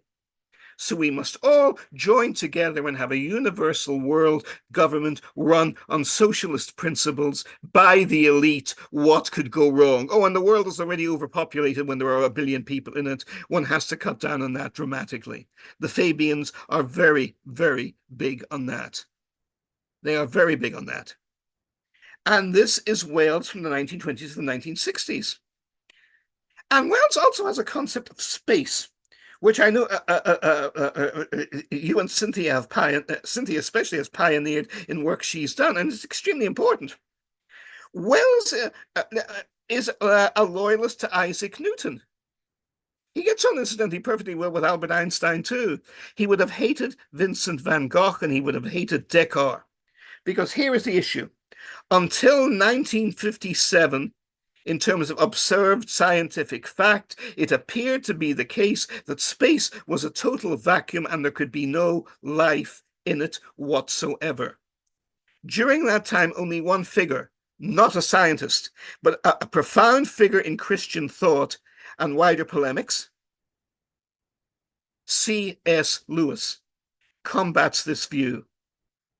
He writes 3 short novels, beautiful, extraordinarily powerful. The first 2 especially. The third one is very important, and if anything, even deeper than the first 2. But the first 2, just for their imaginative recreation of imaginative worlds on Venus and Mars, are of extraordinary ability and quality. And Lewis, like his great friend J.R.R. Tolkien, and unlike Wells, is interested in other human beings. So he creates real entertaining, often two-dimensional, but nevertheless entertainingly two-dimensional and very credible characters in all of his novels, and has them interact with each other in different ways. He knows what a novel is supposed to be about. But when in Out of the Red Planet, the first of his trilogy, published already in 1935, 20 years before radio sound is discovered emanating from Jupiter, which proves that the space around the solar system is not empty and cannot be. C.S. Lewis is already rejecting Einstein, and before Einstein, he is rejecting Newton, and he is rejecting the results of the Michelson-Morley experiment, which we now know Michelson and Morley fucked up and got wrong. One of the first great fiasco triumphs of American science, and they got it completely wrong in 1886. There is no ether. Ether is something only people like Jules Verne, who of course are French and can't be expected to know science like us Anglo-Saxons, will talk about. There is no ether. And Einstein imports his entire geometry and what have you to get around and makes light the absolute unaffected by any other physical force whatsoever, which makes no physical sense whatsoever in any form whatsoever, because he believes the Michelson-Morley experiment. It's hard science. They did the experiment in 1886. The fact that people tried to repeat it several years later and got different results is an inconvenient fact. Nobody pays any attention to it. But in the 1950s, the first radio telescopes are built and discover that stars and even gigantic galactic clusters, that space is full of radio sound, which means it cannot come through a complete vacuum. There is an ether after all. There has to be some property there. And by the 1970s, we know what that property is. Van Gogh, in his artistic vision, got it right, and so did C.S. Lewis. And Newton and all the so-called hard sciences got it wrong. Space, Hannes Alfvén tells us, and he is a Nobel Prize winner for physics from Sweden, space is filled with ionized gas plasma, the result of electrical discharges. You couldn't live without a suit or a spaceship in space, obviously, but space is full of material and currents and waves. We now call them the solar winds. That is a misnomer. It is galactic electric current. And I recommend all of you to, and I think many of you, they've been guests here at this seminar as well, the leaders of the electric seminar movement, of the electric university movement, the EU movement, of which they were run by a man I greatly admired. He just died, unfortunately, a year or so ago at the age of 81, Weil Thornhill in Australia. You know, great scientists are supposed to be American, or they're supposed to be Jewish, or maybe Russian, or German. And Weil, of course, got no respect because he was Australian, of Scots background, and named after Scotland's national hero, William Wallace. He was Wallace William Thornhill. Well, nobody's going to take a guy like that seriously in science, are they? Especially when he gets it right. But Van Gogh got it right. If you look at Van Gogh's paintings of the heavens, space is not cold and empty and a vacuum. It is the way C.S. Lewis independently visualized it 50 years later. It is whirling. It is filled with currents. It is filled with dynamism. It is filled with life. It is filled with life. And C.S. Lewis gets this right, and Verne intuits it in his great fictions, but you see nothing of this. Nothing of this in H.G. Wells. What you find in Wells is a cold, expanding universe doomed to heat, death, and eventual despair. Now, I don't think this comes from this comes from the world wars that Wells lived through, because he's written most of his key fictions before that. And what do we find in his key fictions? First, they're much shorter than Verne's, much shorter. Secondly, they're even more technically detailed and convincing. And again, he had more of a technical education than Verne did, but most important of all, he's living 40 years later in a period of advanced technological change, and he's in a position to take full advantage of this. And he does so. So it's powerful, and it's visionary, and it's convincing. But all his heroes die, or are utterly ineffectual. One of them lives, and goes back to his wife at the pretty much as an afterthought, because the wife doesn't appear in the book at all in the War of the Worlds. But even in the War of the Worlds, Earth is enslaved, and the human race is destroyed and enslaved by hideous squid octopus-type creatures from Mars. And what saves the human race is not human courage or ingenuity whatsoever. It's bacteria, which we have some resistance to. But of course, the Martians, being new on Earth, have no resistance to whatsoever. So this is a biologically compelling vision, reflecting T.H. Huxley's direct, very strong, powerful, lifelong influence on Wales. But in human terms, in humanistic terms, it's a deeply depressing, terrifying vision. Britain is represented as the most powerful empire in the world, and it's completely annihilated by the bad guys within a few days. And this vision sticks even in the predictably, in the Tom Cruise, Steven Spielberg version of the War of the World. They take all the bad ideas from Wales and keep all of them and don't put any better or newer or nicer ideas in. It's just, H.G. Wells done with unlimited budget and no additional imagination or input whatsoever with all the wonders of DGI. You get more from going to any Marvel Comics universe movie, any one of which has a more humanistic and encouraging and inspiring view of the way the human race is and should be. You get a much better vision that way, rather than from Wales. But Wales becomes a major political figure in the 1920s. He has despaired of the British Empire because it's still too messy and humane and democratic and indecisive to slaughter all its poor people. They made a good start in World War One. He really doesn't disapprove of the mass slaughter in World War One, though he pretends to. But in the 1920s, he discovers his two heroes, the two great social engineers who will ever bring happiness, contentment, prosperity, and success to the human race: Vladimir Lenin and Joseph Stalin. He becomes a guest of both of them repeatedly in the Kremlin. Stalin, in particular, reveres Wales. And while Stalin refuses interviews with most eminent Western visitors to the Soviet Union, Wells's door is always open to him. And Wells goes back to London on every occasion, proclaiming he has seen the future and it works, and there is no other future for the human race except for that of the Soviet Union. And he never varies from this point of view. He also doesn't take Hitler seriously because he loves communism because he regards communism as scientific. He has no real concept of sociology, let alone human nature, or P equals PP whatsoever. No, communism is rational for Wales, just as he would find Joe Biden a brilliantly intellectual president. And this is not to be construed as unconditional support for Donald Trump. If he wins the election and stays in for 8 years, I may claim that it is. But right now, no, let's keep an open mind on that.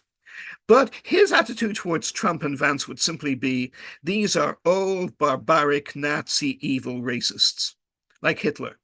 And therefore, not only will they not win, but they will not be taken seriously. In the spring of 1940, Wells, who was in his mid-70s at the time, but is not gaga as these things are officially registered, and is still commanding enormous sums of money for being read by hundreds of millions of people across the entire English-speaking world and beyond it, looks at the way World War II is going, and this is what he writes. He says, our position in Britain now is vastly better than it was at 1914 or in 1918. Hitler's ramshackle joke of a fascist dictatorship is going to fall apart within the next 6 months to a year. They are incapable of any aggressive action whatsoever. All we have to do is sit tight and stay put and turn our country into a proper socialist state and abolish the last remnants of democracy here. The way ahead is still Soviet communism. He writes this right before Germany conquers France and then all of Europe in the fastest, most devastating blitzkrieg in the entire history of the European continent. And then, of course, Hitler sweeps into the Soviet Union, kills 27 to 40 million people in doing so, and conquers 3/4 of European Russia, as well as all of Ukraine and Belarus. In doing so, none of which was predicted by Wales. As this upheaval in 1941, the greatest true social critic and thinker of the time in Britain, George Orwell, writes an extraordinary essay, I think in Tribune magazine, about Wales. Now, all his life, he loved Wales. And he even says in letters to his friends, what I have just written about Wales strikes me as being like patricide. I point out that he's an idiot, right? And then I say, whatever happened to this wonderful 50 years ago? There were all these idiotic stories about, the glories of the British Empire and, how by playing a game of cricket and hitting the ball for six, you'll conquer all of Afghanistan or all of Pakistan and put all the contemptible black and yellow wogs in their place, and the British Empire will last forever, right? As long as we keep our class system and crush all trade unions. And Orwell writes, here is the British media and British culture is filled with this vile, absurd nonsense in the 1890s. And at the same time, here was this wonderful man, Wales, saying we have to have social justice. We have science and technology that can take us to places that we do not even dream can possibly exist. Time travel is possible. Space travel is possible. Living into the future is possible. Biological development is possible. Another of his most extraordinary novels, which is so bizarre and visionary and terrifying that today nobody reads it or remembers it and nobody has made a movie of it. The Food of the Gods. Anyone ever hear of that one? Read it. You'll never forget it. Wells visualizes a miracle substance. And of course, you find this in the ancient texts and traditions of and superstitions of ancient Greece and Rome and India and around the world and China and Babylon. And in some of the great American civilizations have it too, that there is a food, maybe ambrosia or manna, ambrosia for the Greeks or manna for the Jews or what have you for this, that, and the other. And it comes from heaven. And it will not only save your life, but it will heal all your infirmities. And if you eat it, you will live forever. It's a very powerful, obvious human myth. But what does Wells do with it? He has his scientists develop this at a London college, I think even at the Imperial College of Technology, in The Food of the Gods, and feed it to his own children. And then certain unforeseen things start happening. First, the children go to first 15 and then 20 feet tall and have the brains of geniuses at the age of 5. But then, whenever they eat food, other food, and pass it through their system, insects, Wells does understand basic biological principles. He understands the interaction of life. And he understands you cannot isolate one biological system from another. So eventually you find bees that have the wingspans of eagles terrorizing the human race. And you have birds larger than Boeing 7047s today. And the ordinary human race is becoming extinct, and they rally together and declare war on the young gods. And of course, Wells's sympathies are totally with the heroic super race of human beings who are now rising to heights of 50 feet high and can develop any science without limit and will live forever. Transhumanism, anybody? And you can tell where Wells's sympathies are. Wells' sympathies are not with messy, dirty, contemptible humanity that he's had to put up with for so long. He wants humanity exterminated and replaced by his God beings, and the food of the gods is the most powerful and clear and biologically compelling version of this. And what do we see today? What is DARPA obsessed with developing for the US military? And there's no question that the Chinese and the Russians and everybody else with half a military budget are doing the same thing. Why, super soldiers, of course. Who actually came up with a vision of a super soldier? Joe Simon and Jack Kirby, mainly Kirby, Captain America, issue 1, 1941. An obscure professor who looks just like Albert Einstein and is later given the name Professor Reinstein. Comic book writers have never been noted for their subtlety or originality, but the power of the vision is there. Gives young Steve Rogers, a product of 1930s Great Depression malnutrition, whose parents both died young before him and is an orphan. But I want to join the army, sir, even though I've been declared 4F, because I see what the Nazis are doing in Europe, and I think we need to stop them. Aha, says the obviously Jewish, though not explicitly so, Professor Reinstein. Here is the idealistic young American I need. He will be he will risk his life to take the super soldier formula, and then there will be millions of democratic, liberal, idealistic American super soldiers. What could go wrong? Well, of course, everything goes wrong. And first of all, Steve Rogers takes the formula, but then the evil Nazi spy, because American security then was obviously as much of a joke in the comics as it is in real life now, gets into the super secret project, even more important than the Manhattan Project, and kills Professor Reinstein on the spot, right? But with his dying words, the professor says to young Steve Rogers, I am gone. I thought there would be millions of my sons, but now there is only you, Stephen. You must carry my vision forward. And so, of course, young Steve Rogers, now with his super macho body, doesn't use it to score girls on the beach, like they did in the Child Atlas ads in the comic books of my impressionable youth. Never worked for me, but there you are, right? No, he becomes Captain America, right? The great inspiration and champion of the American army, devoted to the scourge of all capitalism. And in the 1950s, they briefly reinvent him as Captain American Commie Smasher, though that version actually did not particularly catch on, right? But it's the same vision lifted from Wales. It's the food of the gods. It's the magic substance that will make you transhuman, that will lift you above ordinary humanity. Now, to the credit of American comic books and their creators, Captain America, like Superman in the DC comics, is the master race done right. And I think that there's a lecture to give here, Visions of Superman, Nietzsche versus Jerry Siegel. And Jerry Siegel wins because the American Superman, like Captain America, is devoted to democracy, genuine democracy, and to the protection of the poor against the rich. And in one of the most haunting modern versions of Captain America, written by the great Steve Englehart back in the 1970s, blew me away. I was really from shock when I saw it. Captain America, as usual, is fighting an evil fascist Ku Klux Klan underground, which wears dark hoods and is out to destroy democracy and take over America, right?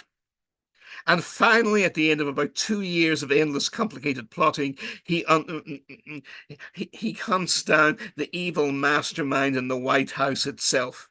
And it is, of course, the President of the United States, Richard Nixon, right? Now, there is horror at this. Marvel Comics is risked with losing its beloved comics code, which makes it acceptable reading for all America's wholesome children. This is going to make them think too much. That's very dangerous. And they quickly scale it back, and Englehart is fired, right? But he has taken Captain America not as an example of mindless fascism and patriotism, my country, right or wrong, and I'm going to beat you to a pulp and kill you if you say otherwise. That's not Captain America. Captain America is, my purest form of patriotism is, I will stand up to my country when my country does wrong, and I will expose wrongdoing in my country. That is true democracy, and that is true patriotism. And that is also the basic vision of decency in Superman. Superman has these awesome powers, but really he wants to be a nice guy. He was raised by the only son of two loving parents in Kansas at its most idyllic and improbable. But there you are. And he really is a kind, easygoing, nice guy. And he doesn't want to be Superman. He's Superman because he has to be, because the world needs Superman. But he is happiest being Clark Kent. And the great comic book creator, one of your lot, Canadian, John Byrne, when he's doing a classic run on Superman in the late 1960s, has a version where Lex Luthor's top computer genius and the most powerful computers ever made brilliantly deduce that the secret identity of Superman must be Clark Kent. And Luthor laughs at this, the greatest mind and genius in science, even in the comics, right? He's simple, but he's also an egotistical prick like H.G. Wells. And what does he say? He says, this can't be Superman. I'm firing you. You're an idiot. Why, if I had power like Superman, I'd make myself to be an even bigger king and god king figure than Elon Musk or oh, I've already forgotten the names of the computer geniuses. Who wants to remember them anyway, right? But I'll be your next multi-god billionaire, right? And that's what Superman would do. He wouldn't bury himself in a newsroom as an obscure reporter. Yeah, that's absurd. So he's uncovered Superman's greatest secret, and he's supposed to be the most brilliant man in the world, but because he's a psychopath and a narcissist, he's blind to human nature, and he's blind to imagining that other human beings can think otherwise than he does. And this was never Verne. Verne lives a rather regular bourgeois life, especially a typically French bourgeois life. He's not allowed to marry the girl he first loves. She has to marry a guy she doesn't love 15 years older because he has wealth and money and Verne as yet does not. He eventually marries an attractive enough young lady, but all that she doesn't give a damn about science or vision or adventure or art or beauty. She wants him to stay being a lawyer. When he brings in more money than he ever would as a lawyer, eventually she's somewhat reconciled. And they have one son. And Verne has poor relations with his son, who at first seems to be more influenced by his mother. So he takes a mistress in Paris, and it keeps him happy. And then his mistress dies, and his wife and him, they basically nod along with each other, though poor Verne never really has the chance for true love, or at least not for very long. But it's a classic human life, and he has many friends and enormous success and acclaim. But he's a regular human being interacting with other human beings. Wells is an obscure little jumped up pompous idiot with a squeaky voice, but he also has great animal magnetism. And of course he has endless wealth. He's regarded as a genius. So he gets an endless succession of mistresses, all of whom are incredibly beautiful, usually a foot taller than he is. He's very short at about 5'2", and with brilliant brains. One of them, who comes to loathe and detest him, is the finest novelist and political reporter of her generation in Britain, a genius called Rebecca West, whose own books I would recommend have often far more value today than Wells's do. She has a son by Wells, who becomes himself the most eminent novelist of his generation, Anthony West. The younger West loves his father. Wells don't become both Wells and Verne are reconciled to their sons and become very close to their sons for decades before they die. But their relations with their main mistresses and wives and what have you, well, that's another story entirely. A completely other story. Rebecca West hates H.G. Wells, and her son hates her. So it's one of the most entertaining family triangles in popular culture or in creative literature. Well worth looking up. But Wells is an absurdity, and C.S. Lewis also recognizes this. He creates a Wells character who, to add to the insult, he names after Jules Verne. He calls him Jules in That Hideous Strength. And the character here of Wells, but in the 1940s, is so self-promoting, so vain, so absurd, so ridiculous, so very much like Carl Sagan, Isaac Asimov, as they really were as human beings, in fact, though C.S. Lewis could not have known this in the 1940s when he's writing That Hideous Strength, that even their own supposed supporters are embarrassed by them. Jules is put up by the transhumanist movement, which is really a powerful global occult movement to destroy the human race. But he's so ridiculous that even they are embarrassed by him. And of course, he meets his just deserts in the novel, which incidentally comes out just as Wells has died, and one wonders if Wells had seen himself being torn apart and eaten alive by a burr, which is what happens to to Wells's character in That Hideous Strength, right? And whether that actually finished him off. I'm a romantic. I like to think there's justice in the world. I like to think this really happened, But this is Wells. And the two great commentators on Wells of his contemporaries, I mentioned one already, Malcolm Muggeridge. No, sorry, we'll get to Muggeridge. George Orwell. Orwell writes this essay about what a ridiculous prophet Wales is, about imagining the world is going to become a perfect human global government under socialism, and how he's made a fool of himself repeatedly. And then he has a very generous note at the very end. He says, Wales has spent the last 40 years throwing all his God-given talent away on absurdities. And then Orwell writes, but oh, what it is to have a talent to throw away in the first place. Isn't that wonderful? But you see, Orwell was a great soul, and Wales was a shriveled soul. Wales's reaction on reading that from Orwell was the following lofty comment, matter of record, that fucking shit. And that's his reaction to Orwell's brilliant criticism.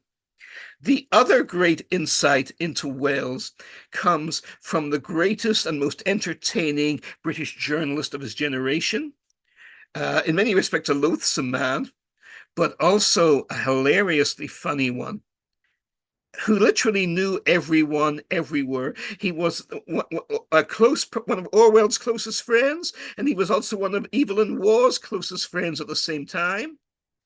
And the Webbs, who launched the Fabian movement for English socialism in the 1920s and were champions of eugenics, they were his uncle and his aunt, and he hated them.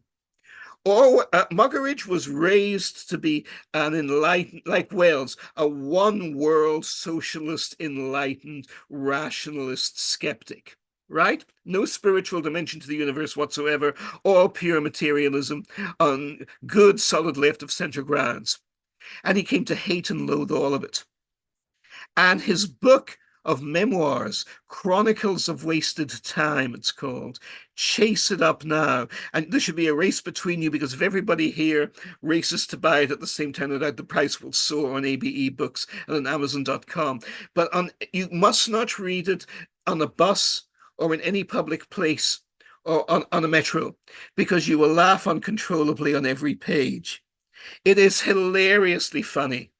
This is a man who was a senior editor for the Daily Telegraph in England and for Punch magazine, who covered the worst years of the Stalinist terror in the Soviet Union, whose girlfriend, when he was in the Raj in India, was India's greatest poetess of the 20th century. He was just one of these people who could not but help stumble into, and his judgments are not always, you may not always agree with them, but they're unerring.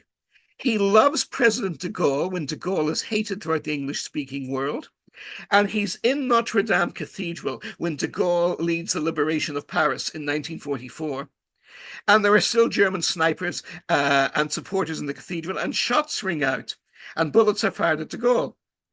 And all of de Gaulle's security guards and all of the French generals with him and the entire congregation in Notre Dame dives to the floor for cover.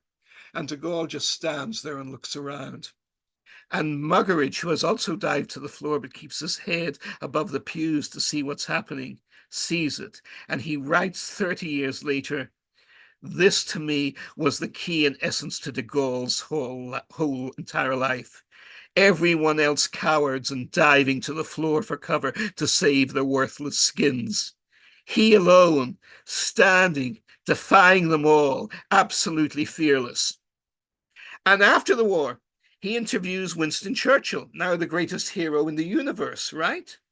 And he says, I came away with a sense of disgust, of something malignant and corrupt and rotting.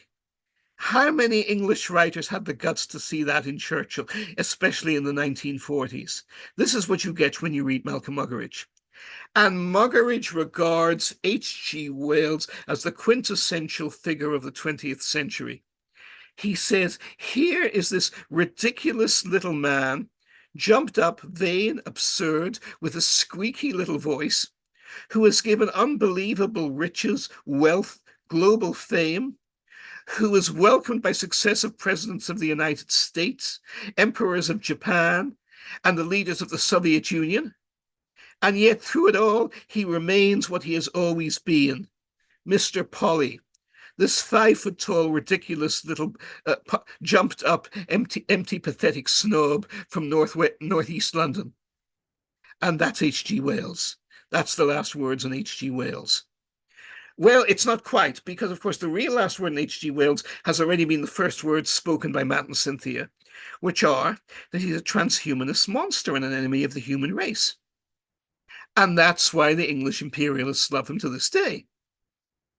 And the first words spoken, which have now been forgotten and need to be remembered about Jules Verne, are that this was the first great visionary of how science can lift us up to onward and onward horizons, and how the expanding universe and the expanding potential of the human race through science and technology and increased knowledge are blessings, not cursings, and what our future heaven should be, and not be rejected as Wales would have done as our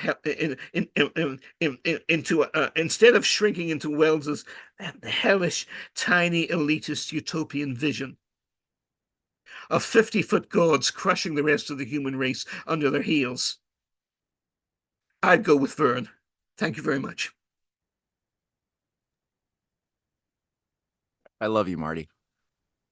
It's mutual, Mama. We're not supposed to say it in public. Oh, right. Oops.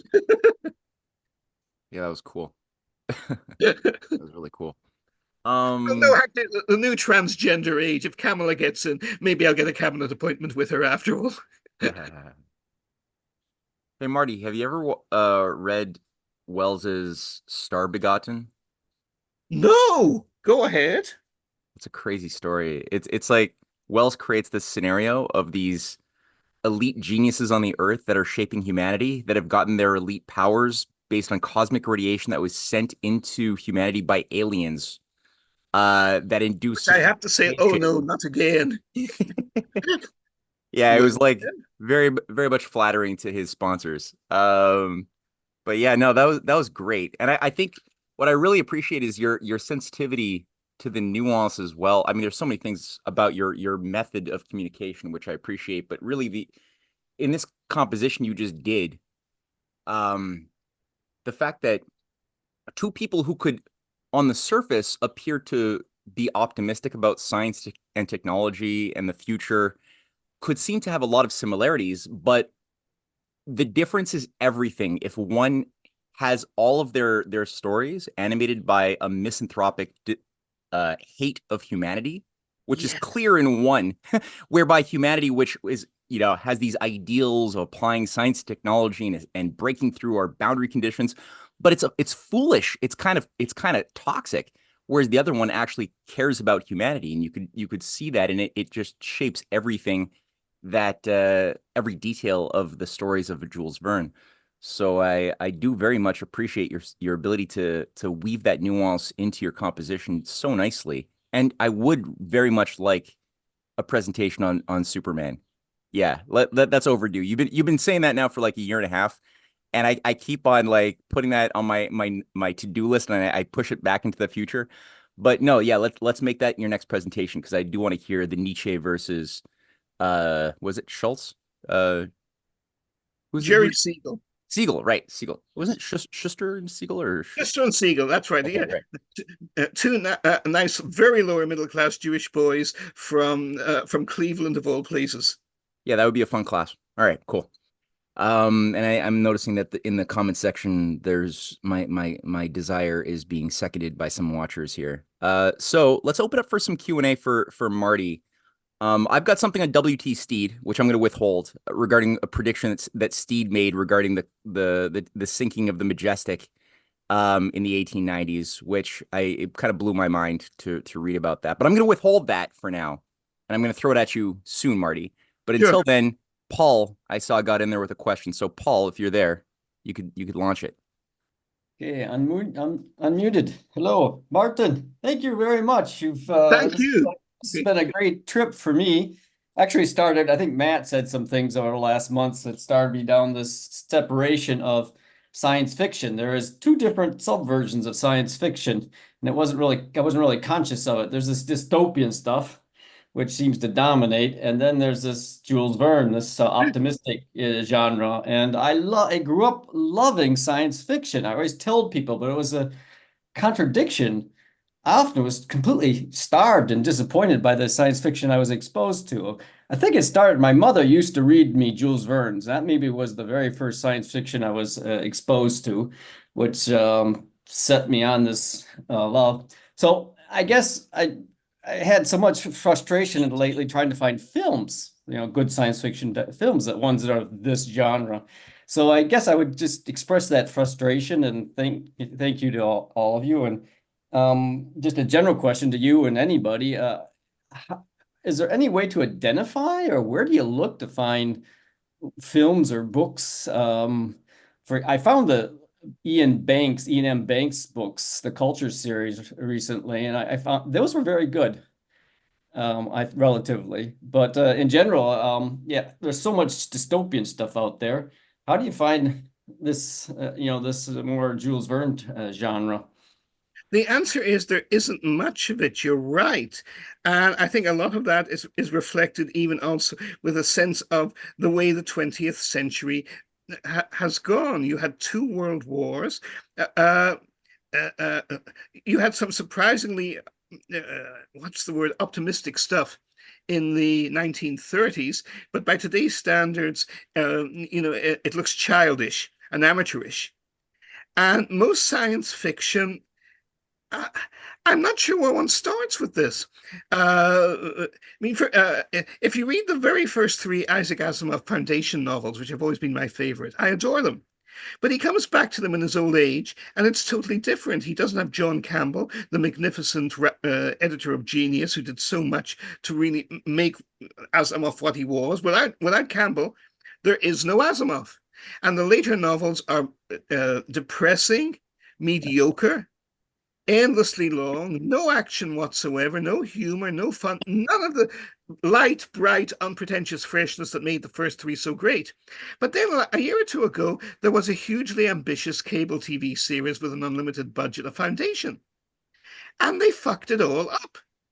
It had nothing to do with the original Foundation. The whole point of Foundation, for example, is, as Asimov said in his 20s, it was our world projected into the future as a light political satire. Therefore, it was crucial that the nature of human nature and biology should not be different and changed, because it's basically a comment on human bureaucracy and mediocrity and optimism and democracy versus the negative forms of government, all the rest of it. That's what Foundation originally was in the first wonderful three short novels.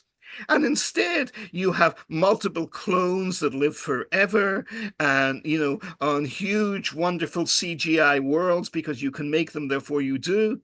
And all of it distracts from the original simple clarity and wit and wisdom of the original story. And this happens again and again. There is a distortion pattern.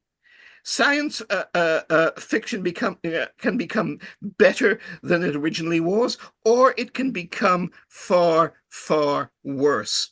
And because you're dealing with the unknown, and because science fiction writers are more or less the way they are, very often the very best pictures are either unpretentious ones. I mean, for optimism in science fiction, I'll tell you where I would go. First of all, classic Star Trek and the Babylon 5 series from 1993 to 1998. Now, I'm going to announce here, so anyone, do please take it down, because I actually want very much to interact with as many of you as possible on these issues, because I've got no one else to do it with. I've been looking for 40 years to people to interact this with. And my email is Martin Sieff. You see the spelling there, MartinSieff, 1, numeral 1, not the word, the number, Martin Sieff 1, and that's it, easy to remember, at gmail.com. At gmail.com. And please, all of you, and as many as possible, give me a shout. I mean, we're down here in the wilds of the Jersey Shore, but at least communications are still good, so let's catch up. But I described, even before I came to live here, that when Babylon 5 is at first glance a Wellesian world. It's a world where all the different alien races fight endless horrific wars, and they hate each other's guts. And they never really reconcile. They don't learn in the space of a 50-minute episode to love each other. But what they do learn over a 5-year story arc is to work with each other and not kill each other in the interest of protecting all of them against universal threats that are far bigger. It's a realistic approach. And the genius who wrote them, Joe Michael Straczynski, was Polish from New Jersey, and he grew up in Chicago. And his father grew up throughout his entire beloved collection of comic books because he thought his son was a wimp at age 10 or 11 and told him, "You'll thank me for this later."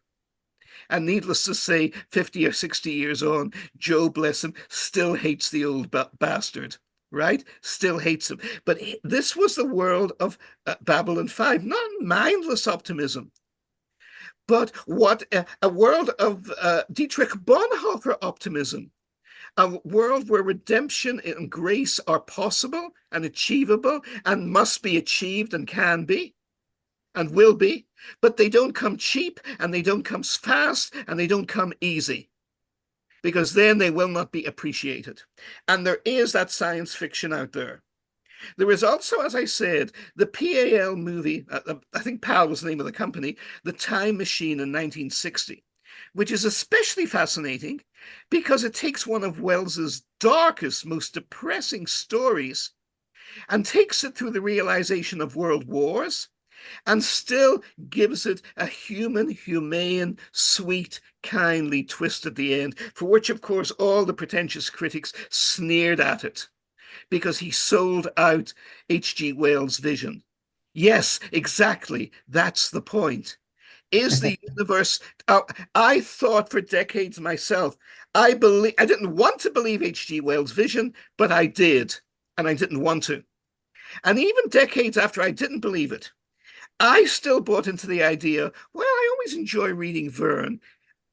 When I recently bought a copy, I hadn't read it in decades, of Journey to the Center of the Earth. And as soon as I opened the first page, I felt a smile spreading over my face. You know? And you don't get that with Wells. At the end, Island of Dr. Moreau is a wonderfully dark warning and parable about transhumanism and genetic splicing and turning humans into animals. And you might say it's a valuable warning, except, of course, the people who read it get ideas to do it rather than not to do it. It's always that way. But the ending is the thing. Spoiler alert, I'm going to give away the ending of an H. Well, it's not really a giveaway because they all end the same way. The hero dies in despair, having failed to achieve anything. Verne's heroes come home as heroes. They go to the center of the earth and they bring their whole team back. They fly round the moon 100 years before Apollo 8 from Florida, from Cape Canaveral, and they come back safely, all three of them. Verne's heroes are a happy crowd. He even manages to give an honorable ending worthy of a pharaoh to Captain Nemo at the end. Captain Nemo lives a long, honorable life, has protected his crew and supporters to the end. Nobody will ever defile his tomb because the blessed Nautilus goes down with him. And the Nautilus sails around the world under the ocean, right? And 100 years later, what was the world's first nuclear submarine? No. Do you want to say it, Peter, or shall I? Oh, yeah, You're on mute, Peter. Oh, the USS Nautilus, SSN 571. And it sails under the world and under the North Pole, exactly the way Professor Aronnax and company do with Captain Nemo on that. Now, there is a very sympathetic movie version of this. And this is the irony. It's a very sympathetic movie of 20,000 Leagues Under the Sea. And it is made for children. It is the Disney movie of the 1950s. I think even Peter Lorre, the great horror star movie, who played the mass murderer in M 30 years before in the great German Impressionist cinema, he's even, I think, in the movie as well, right? But James Mason, very fine British character actor, plays Captain Nemo, right? And he does it very well. But it was made by Disney, and Kirk Douglas is in it, showing off his dimple. It's ironic how everyone in Hollywood hated Kirk Douglas, but as you always rightly say, Matt, it's amazing how many of the finest movies ever made, both in terms of quality and in terms of their humanistic value and values, were made because he insisted that they be made, or because he agreed to star in them or appear in them. And this is one of them. This is one of them. But again, Verne in English has happy endings, and therefore he's seen as only writing for children. But he isn't writing for children. Western intellectuals sneer at Verne, and they get him wrong. And even Wikipedia acknowledges, though nobody will remember reading this in Wikipedia, but their scholarship is excellent. They say most of Verne's books have not been fully translated into English, only much shorter, Bowdlerized versions, because he's a much more serious, substantive writer than Wells is. He doesn't just write 100, 120 pages. He writes 700 pages in a novel. It takes you hundreds of pages to get to the center of the earth and back again. Now, you see the problem with that. People won't read it. And when they do make adaptations, they adapt it out of all hell. Verne might even actually like the recent British Anglo-French version of Around the World in 80 Days. A very sympathetic world star played it. A guy, his name will come back to me, because he was Doctor Who for many years. And the David Doctor Who. Shall I look it up, or does someone else want to? Oh, thank you. Can someone just Google that? Anyway, special star for anybody who gets it first. David Tennant. All right, Rather ironically enough, was the head of the Scottish Presbyterian Church. People have the most amazing connections and backgrounds. I'll give another in a few moments. There is a novel, 3 movies I enormously recommend that really inspired Doctor Who but came before him. And they are enormously humanistic. They are written by a British genius called Nigel Kneale, Kneale. And they're known as the Quatermass Experiment, Quatermass 2, made by Hammer Movies on the cheap, and a more pretentious Quatermass on the Pit, which isn't remotely as good as a movie, though you can see the BBC serial for free on YouTube. And these are fascinating, because they deal with darkest forces in human nature, and yet at the end of them, the good guys win. And this is really Verne's vision.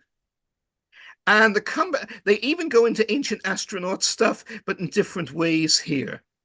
And they're well worth going. In Quatermass and the Pit, an ancient spaceship is discovered under London and is mistaken for a German V2 rocket of World War II. So people don't think there's any danger for it. But the ancient aliens were real. But what they unleash is not a new age of enlightenment for mankind, but a new age of darkness and barbarism that turns London into civil war and burns the city down. Isn't that wild shit? Wait, I missed that. Which book is that? Which story is This is not a book. It is a TV series. Don't ignore the movie version, which is also out there. What you want is the BBC black and white 1958 serial, which lasts about 2.5 hours, called Quatermass and the Pit. But the best of all is the first one. The TV version was wordy and pretentious beyond imagining, 1952. But the geniuses at Hammer Movies, anyone here ever seen a Hammer movie? You know, the horror movies in the 1950s and 60s? What really launched them was this cheap science fiction movie made on the cheap called, but it had a great script, called The Quatermass Experiment. Now, the first 3-man crew comes back from outer space triumphantly, right? But you know it's science fiction. It can't be fact because it's a British spaceship, not a Russian or an American one, right? But something went wrong. First, for some reason, they went much further out into space beyond the moon than they were supposed to. And secondly, when they come back, there's only one astronaut left on board. What happened to the other two? Heh, heh, heh. And then the astronaut who comes back, who of course is a beloved hero, seems rather confused and dislocated and out of it. And again, let me add here, this is an extraordinary prevision of something that happened in real life. 2 American astronauts were the first human beings ever to walk on the face of the moon in 1969, and they come back safely to Earth. And Neil Armstrong and Buzz Aldrin, the latter, I'm glad to say, still very much with us. I'm a great admirer of Buzz Aldrin. Give a press conference. Watch that press conference. It's all over YouTube. There's no secret about it. It isn't what they say or what they don't say. It's what they are and are not. You've just come back from the moon. You're about to be given a New York City Fifth Avenue teletape reception beyond anything Roman emperors ever received in their wildest dreams, right? You're a hero to billions of people of all humanity. And they're sitting there going, yeah, well, it was like this. I'm not so sure about that. I'm not going to give you theories or this or that, or, or conspiracy theories. I'm just saying, look at it for yourself and make up your own mind. What happened to them that they couldn't talk about? Because they're not happy. It's like they've just read H.G. Wells and when they ought to be acting like heroes from Jules Verne. And yet, this has already been foreshadowed in the Quatermass experiment in 1955. And what happens there becomes a threat to the entire human race in only 1 hour and 10 minutes of running screen time. It's a beautifully tight movie. And the special effects are virtually non-existent, but they scare, as we would say back in Southern Ireland, the bejesus out of you. They scare you witless. For the original TV version in 1952, the BBC, in those days, right after socialism in World War II, didn't even have the modest budgets of American television in the 1940s or early 50s. They had no special effects budget at all. So when they had to produce an alien biological monster threatening to engulf all of London, the writer Nigel, no, I think it was Rudolph Cartier. It was either Neil or Rudolph Cartier, the director, put on one of their gardening gloves and simply flexed his fingers in front of the poor image resolving live television camera. And everybody's imagination turns this into an unbelievable monster. And today, of course, you would produce the most sophisticated CGI effects for millions of dollars, and you would not get the same effect or cultural impact. But the Quatermass movies are worth looking at because there is a humanistic vision. The second one is about the deep state. Quatermass has planned for Britain to build a base on the moon. And he's told they can't do it because the budget isn't there. Anybody who's lived in Britain in the 1960s and 70s recognizes this was not fiction. This was factual reporting, right? They didn't have money for anything worthwhile in those days, right? And of course, they react the way you did, Matt, when NASA announced they weren't building the lunar rover. Here is the future of humanity in the new frontier. And just to save a few dollars and, make a few bureaucrats feel better, we're pulling the project. That's the beginning. But then a few weeks later, Quatermass is driving around an obscure part of England in the north of Yorkshire, where he isn't supposed to be. And what does he see? He sees his moon base has been built after all, no expense spared. The money was used to build a moon base in England. Why? Do you want me to tell you or wait till you see the movie? No, you tell it. because the aliens came, they've taken over the government, right? And what they really are is monstrous gaseous creatures from Uranus or Neptune who can only survive and thrive in high pressure environments. So just as we would have built a high pressure moon sphere to live in the moon, and we still might, they need a high pressure sphere to exist and flourish in the much lower atmospheric densities of the Earth.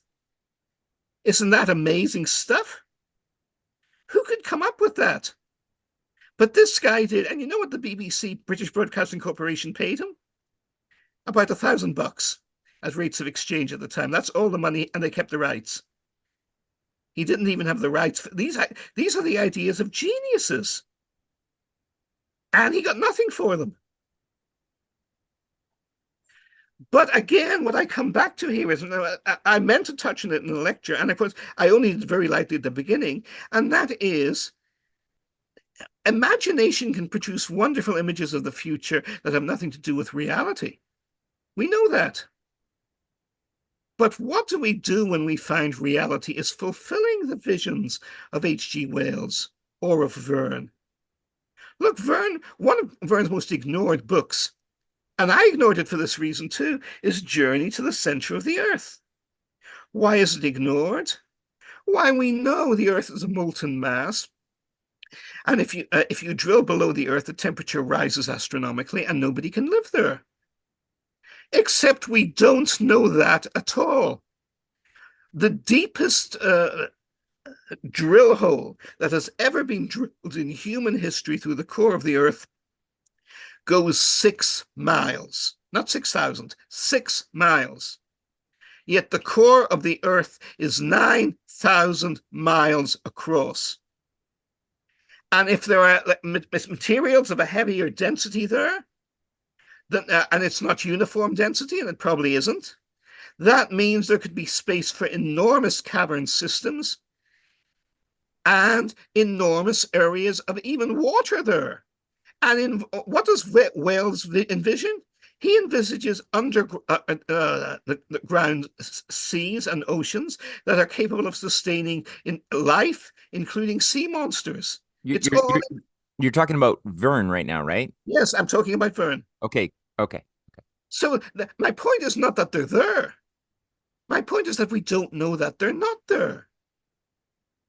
And what we do actually know is that we know more about the interior of the moons of Saturn and Jupiter and of a tiny world Pluto than we do of the interior of our own Earth. And we know from geysers that have erupted that there are enormous liquid oceans capable of sustaining life. There is water on I think it's, I look up the name, Encephalitis. I pronounced it wrongly, I'm sure, but it's a moon of Saturn, and it has exactly the same amount of salt saline percentage solution in its water, which is liquid. So because it's obviously there are volcanic processes still going on, which are keeping the water liquid. And the water was collected by the Galileo probe in 2005 and was measured within the Galileo probe. And it is exactly the same percentage of water that we find in the salt oceans of the Earth. Now, that is impossible unless those waters came from the same sources, which we do not even have the imaginative capability to come up with models for. It's not that I'm saying believe ancient aliens. Of course I'm not. It's not that I'm saying the Earth is hollow. I am not. We have no evidence of that. But we have no evidence that it isn't either. We simply do not know.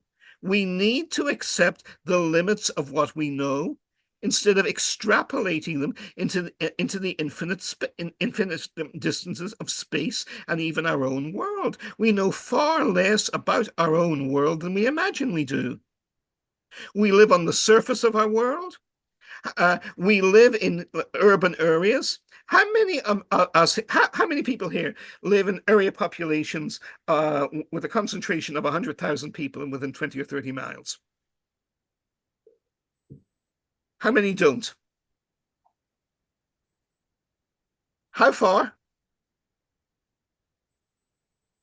Jean-Sebastian, how far are you from, let's say, a city of 50,000?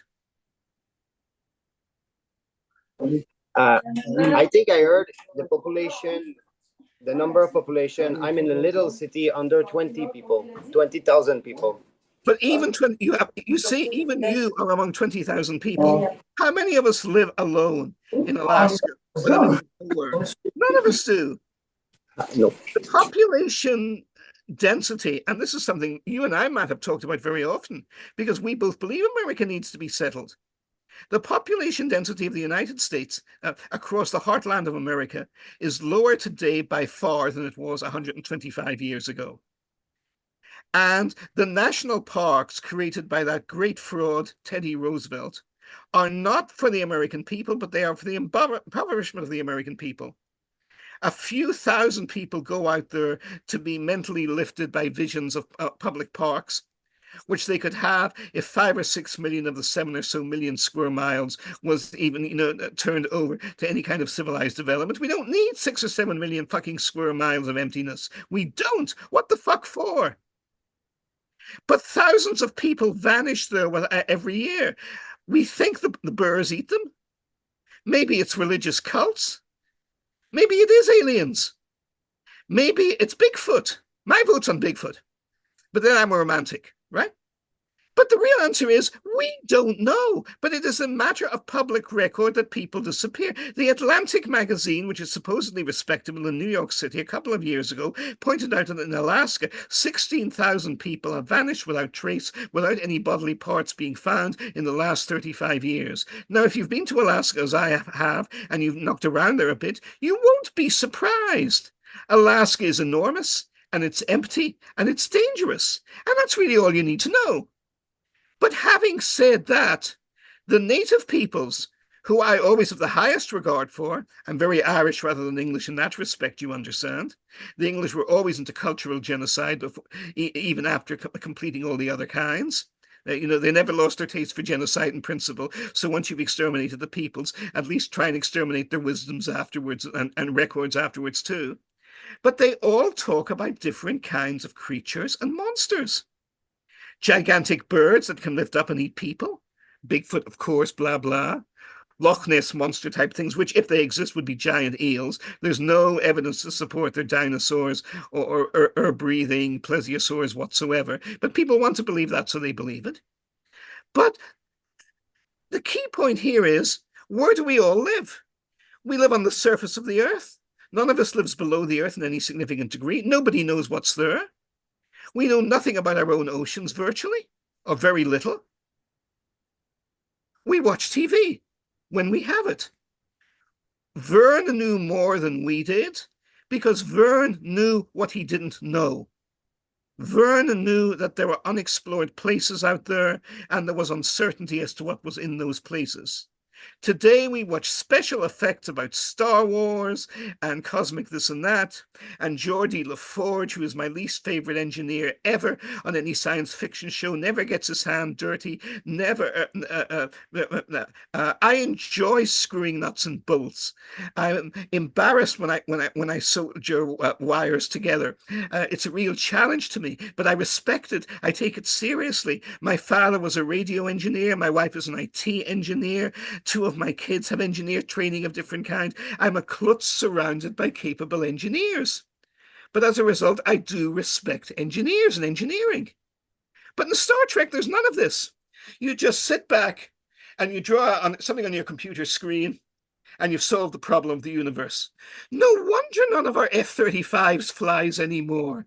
No wonder nothing works in America. We had to move out to the Jersey Shore to find a decent plumber. And we have a very good one. And we got him not through computer, calculation algorithms.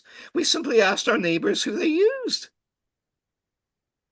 And I am a firm believer of returning to the steampunk technology of Jules Verne because it works. And it conquered the world and it got us into space. And instead, we keep trying all these ridiculous little science fiction algorithms and mathematical shortcuts And none of them ever work because none of these people know how to use a screwdriver.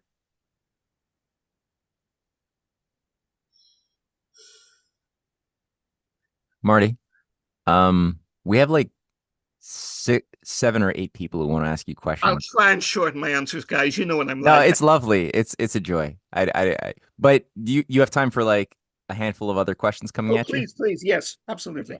All right. So Kevin, are you there? All right. All right. Thanks, Matt, and thanks, Martin. Always entertaining your talks. Really, always a pleasure being part of it. I have it's not so much questions, more as comments. I'm going to be short. Uh, First, you're talking about CGI and those ideas we make about reality.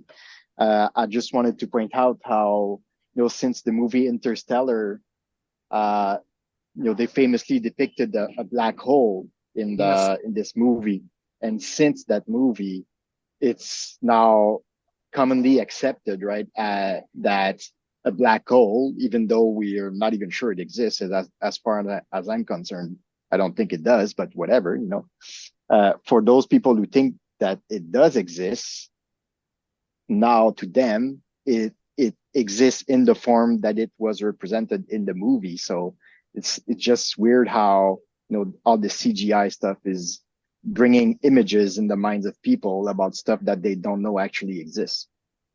So that was my first comment. My second comment was in regards to what Paul talked about, because he was asking, what are the good science fiction to look to, and especially I think in the last years we haven't had much good stuff insofar as science fiction. Well, one could argue in terms of fiction in all genre, but I was thinking maybe The Men in the High Castle from Philip K. Dick. I haven't Yes. read the book, but I've watched the TV series, and I thought that as far as uplifting the spirit of mankind, nice characters with moral dilemmas that they have to struggle with, and a nice ending.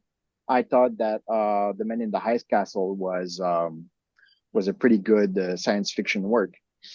And lastly, I think this is my question to you. When we talk about science fiction in the 21st century, one cannot, go around the Matrix, right? It is probably the most seminal work of science fiction of the 21st century. So, what are your thoughts about the Matrix? Because I haven't heard you talk about it in any way, shape, or form. I agree with you on everything, and we could really stop it there. And if instead of I'm going to go to the other extreme, so rein me in, guys, or I go too long. But Paul, bless you, and I hopefully let us and please, folks, in general, I want to hear from you. Stephen, you and I have not been swapping shapely for ages, and you said I have to apologize to you. You sent me a wonderful email that had simply so many points in it to answer. I haven't got around to starting answering them yet. So that was months ago, as you know. But again, in answer to you, Paul, first of all, I agree with you 100% on the Matrix. I could not believe the Matrix when it came out. The movies are wonderful, but I could not believe in it conceptually. I thought it went too far. Now I believe it did not go far enough. That's point one. Point two, I missed, of course, and you just provoked it from me indirectly through the Matrix, the most brilliant and prophetic and valuable and brilliantly original and beautifully written again, it's funny how much of the science fiction stuff, there is some good excellent stuff, wonderful stuff in the movies, but TV is better. 2 series above all. The original Twilight Zone with Rod Serling, which is so good you cry. And secondly, the colossal scale. And anyone who wants it, remind me, or you may be able to look it up for yourself. When I was critic at large for a decade at United Press International, because I was running the place and it was so small and ramshackle, you could basically do anything you wanted. So I basically reviewed anything I either loved or wanted to demolish. And one of my most enthusiastic fan reviews was of the X-Files, right? And I said, the X-Files is American mythology. And even in Russia, you could not make it. There is more vast unknown, or at least in the imagination. The imaginative unknown is more vast and terrifying across America than it ever was in Europe or even across Eurasia. And this is not widely recognized, especially by Americans. But the X-Files realizes this, and Chris Carter is an extraordinary genius. And the level of writing is extraordinary, and the talents he had around him.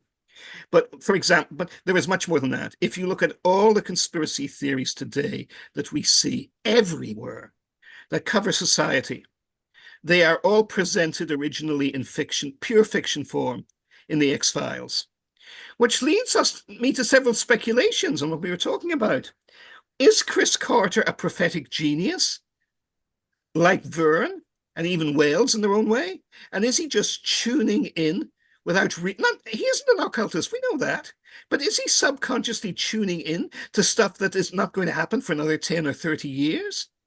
David Duchovny who plays Agent Mulder, the star of the X-Files, has given interviews in which he says he thinks it's as simple as that. He says Chris is a genius. He intuits what's going to happen in the world that we don't dream is going to happen yet. Here was one incredible example from a 1998 one. Anyone here, hands up, who's seen any episodes of the X-Files? Yay. So those of you put up your hands, you remember the Lone Gunmen. Yes, I love the Lone Gunmen. The Lone Gunmen are me. I mean, I am now, but I wasn't there, and I didn't realize I was looking at my own future when I looked at the Lone Gunmen. Right?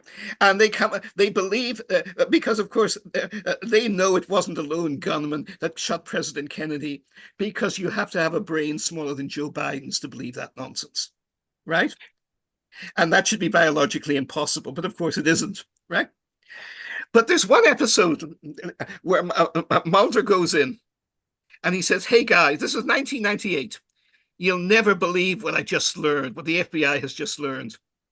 There's a rumor out there that the CIA is going to hijack American airliners and crash them into American skyscrapers to justify a war, to invade Iraq and take over the oil fields of the Middle East. This is all in the episode, right? And then the three gunmen, the three conspiracy theorists in the show start laughing uncontrollably. And they say, that's what we love about you, Mulder. You come with ideas that are too ridiculous even for us. There was a wonderful satirist in Britain. Scribble this down again, folks. He's available on Amazon.com. The name is Peter Simple. The books are unknown and have never been published in America. And it isn't because of a cover-up. It's because of a combination of incompetence and totally different culture. He wrote a satirical, ultra-conservative column in the London Daily Telegraph newspaper for 50 years. He only started it at the age of 46, and he finished it only when he died at age 96. He was a strange man. On his father's side, he was descended from wealthy German Jewish wool merchants in the city of Bradford in the north of England. On his mother's side, he came from a long line of hermit shepherds who simply herded their sheep in isolation. Right? And he was a satirical genius, a comic genius. In the 1950s, he visualizes the city of Bradford being taken over by an Islamist fundamentalist immigrants and movements, before there were any Muslim immigrants into Bradford in the 1950s. He invents the concept of the race relations industry in his column. He invents it as a joke. And then a couple of years later, it pops up as a sociological reality in the so-called real world, right? And he talks about this He's very much into the idea of Tibetan thought forms. He looks at liberal internationalists in politics, and he said, well, we invented that guy in our column 20 years ago, but he escaped column security and broke out into the so-called real world, and we lost track of him after that. He blurs the line between reality and satire and skepticism, but he's also brilliant. I have never been a fan of Ernest Hemingway's, right? But you can demolish Ernest Hemingway with a single joke from Peter Simple. His visionary character, right, is supposed to be this English gentleman from before World War I who never gets old, who has incredible wealth, lives in his magnificent estate in the south of England, right? Goes shooting for recreation, except instead of shooting birds, he shoots left-wing sociologists and revolting students, and then has them flown to a luxurious cannibal restaurant to be prepared as exquisite cuisine. He even predicts Hannibal Lecter in a way, right? All of this is in the column, right? But the other weird thing about Peter Simple is that he was drawn in this column, right? And there are pictures of him, this small little gentleman of indeterminate age who could be 45 or could be 75, handsome but small, bald, impeccably dressed, usually wearing a safari suit, right? He is my old boss, friend, and mentor for 30 years, the eminent journalist Arno de Borgraave. Arno did not wear a monocle, but otherwise he is Peter Simple completely. They are incredibly wealthy. They are snobs. They are name droppers. They are bullshit artists, but they are actually also incredibly brave and have been everywhere and talked to everyone and met everyone. And this was my friend Arno de Borgraave. It's the way he really was, right? And this is Peter Simple in the column. And there's one in one of his columns, somebody mentions the great American writer, greatest writer who ever lived, Ernest Hemingway. And he writes about, and this is a fictional character talking, right? And the fictional character says, oh, Hemingway, yes, I remember Hemingway. I met him at a resort in, was it Brighton? I think it was Bournemouth in the south of England in 1922. He was a very distasteful fellow. He was just boasting that he'd beaten two elderly grandmothers who were sitting in their bath chairs to death. And he said, they were tough, but I was tougher. Now, if you know anything about Hemingway's life or the ridiculous dreck he wrote, there is nothing else to say about Hemingway after that. That catches Hemingway perfectly. And another of my genuine literary heroes, the great Gore Vidal, who loathed Hemingway, right, says about Hemingway and American culture, he says, how can a culture produce someone or something like Ernest Hemingway and not see the joke? That's it. Now, the British produced H.G. Wells and couldn't see the joke. And they couldn't see the value in Jules Verne. But I'm sorry, Paul, I've done what I usually do. First of all, in terms of science fiction, in the way I've answered the question, watch the X-Files, watch the Twilight Zone. The humanistic quality and value in the Twilight Zone is beyond imagining. It is beyond imagining. There are episodes I have watched 100 times and I still cry uncontrollably every time I see them. An elderly schoolmaster played by the wonderful British actor Donald Pleasance, who's ended up playing mad saw and axe murderers in the Hollywood movies for most of the rest of his life. But he had a large family, so he had to, support them comfortably. Glorious actor. He's in his 30s. He plays an elderly, gentle little 70-year-old teacher of English literature in an old-fashioned classical school in New England who's just been told they don't want him anymore. He's being forced to retire. He takes his gun out to commit suicide at midnight on Christmas Eve. And then, in the classroom with his gun held to his head, the spirits, they're not ghosts, they're the spirits, the embodiments of all the boys who he taught, who fought for freedom in World War II, or who died in dangerous medical experiments to cure polio and to fight cancer, come back to him and say to him, Professor, our lives were tragically short, but you enriched them.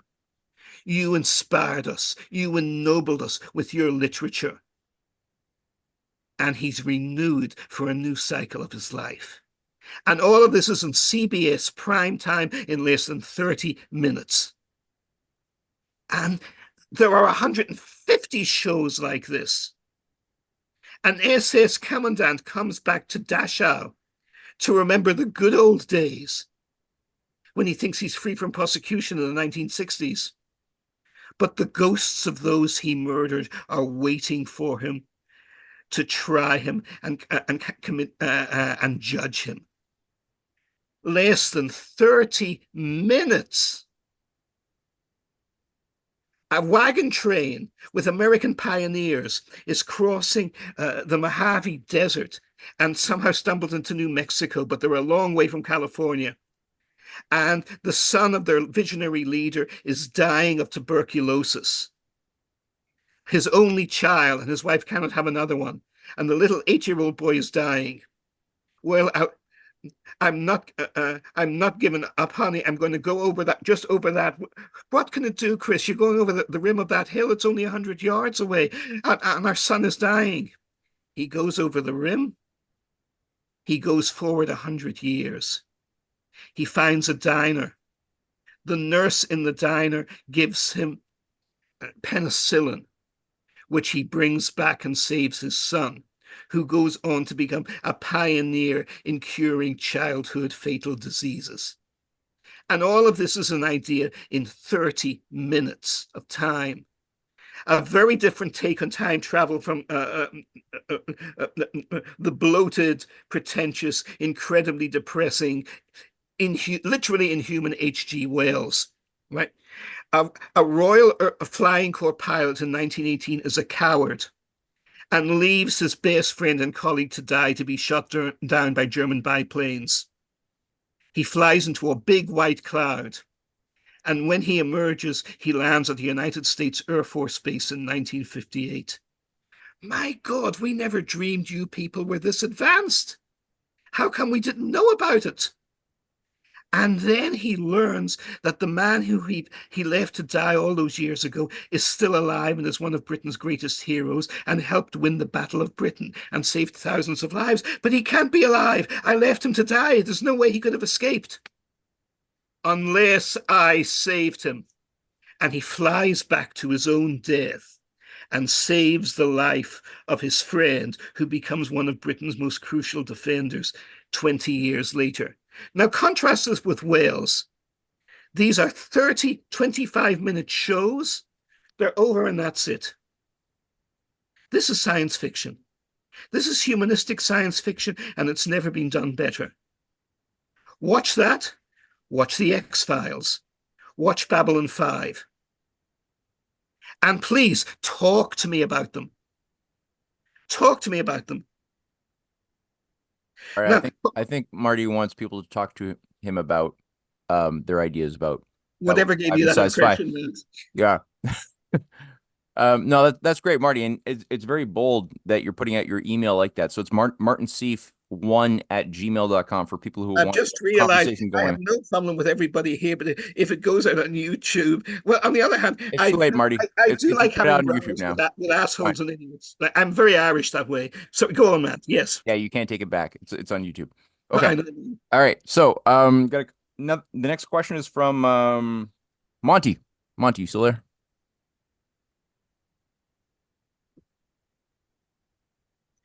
Yes, Martin. I put my question in writing. Very fascinating, and I've been somewhat haunted. And in my question, with the way I put it to you, could you go back to the roots of the demonic type of display that was witnessed in not only the 2012 Olympic opening ceremonies in London, but also in France, where they had such things as transvestites with their scrotums hanging out, feasting on Dionysius and beheaded women, and the whole apocalyptic thing, as compared to, which I see somewhat as predictive programming, as compared to the Olympics in Moscow in 2016 and Beijing in 2020, which had artistic and heroic, uplifting kind of persona and displays. But it appears on a mass media audience, they're providing this occult, satanic, demonic kind of demagoguery that's just in your face. And could you maybe comment on the historical roots of that, where that comes from? It comes from all over the place, and there is endless open debate on this, Monty. And I think, on the one hand, you ask the right questions, but there are so many different answers. Does it start with the Russian Revolution? It's very clear in Nazism. It's very clear in Aleister Crowley and English occultism. It's all over the place. It's not everywhere, but it's in a lot of places. There are people who bring it back to the French Revolution. I think you've got to. You have to look at the worship of the goddess of reason in Notre Dame, of all places, in the deliberate effort to profane Notre Dame back in the 1790s. By contrast, in the American Revolution, you have lots of Freemasons along the American Revolution, but the whole thrust of the American Revolution is very different. We see the thrust of the American Revolution in Patrick Henry and the amendments to the Constitution of the United States, especially the separation of church and state. Far from undermining Christianity, it leads to, and it may not even have been intended this way, it may mean an unintended consequence, but it leads to America becoming a much more Christian, traditional, devout society overall for hundreds of years. Today is a different matter, of course, than Europe was becoming at that time. So you yourself have pointed out, countries change. The Soviet Union was atheistic and declared vicious war on all traditional Christianity and other forms of religion, including the slaughter of thousands of rabbis and scores of thousands of Muslim cadis under Lenin. It actually stopped under Stalin, though he killed people under other respects. But modern Russia is very traditional in its culture and in its Christianity. And Russian friends of mine have pointed out, Russia is not a homophobic society. Russia's national laws on private rights and what have you are more tolerant towards gay people than many American states were until 25 or 30 years ago. But we are very volatile. We swing from extreme to extreme, maybe not as a whole nation, but parts of us go this way, parts of us go that way. But as you say, when one looks at France in particular, France is a very extraordinary case. I was a close friend 35 years ago, and he passed away in 1990, with one of the most influential conservative and deeply Christian academics in France, and a great supporter of NATO, as it was perceived to be in those days, and of the United States, but he did not believe in wars of aggression in Eastern Europe or what have you, or the rest of it. He saw NATO as a tool for preserving Western Christian civilization rather than imposing non-Christian secular ideas of civilization, whatever they were, on the rest of the world. It was a very different view, but his name was Jean-Marie Benoit. Brilliant, brilliant man. If you look him up, very eminent figure. And yet Jean-Marie, of all people, he was a political opponent of President François Mitterrand. Fine, I was not, but he was. I can understand that. But he felt that Mitterrand was a conscious tool of the satanic forces, and he argued to me privately at the time that proof of this was that Mitterrand had built a glass pyramid in the Louvre to spiritually pollute the Louvre. Now, I'm not going to endorse that view, and I'm not going to sneer at it either. I simply do not know. It's like, is there a hollow earth or is there not? Who knows?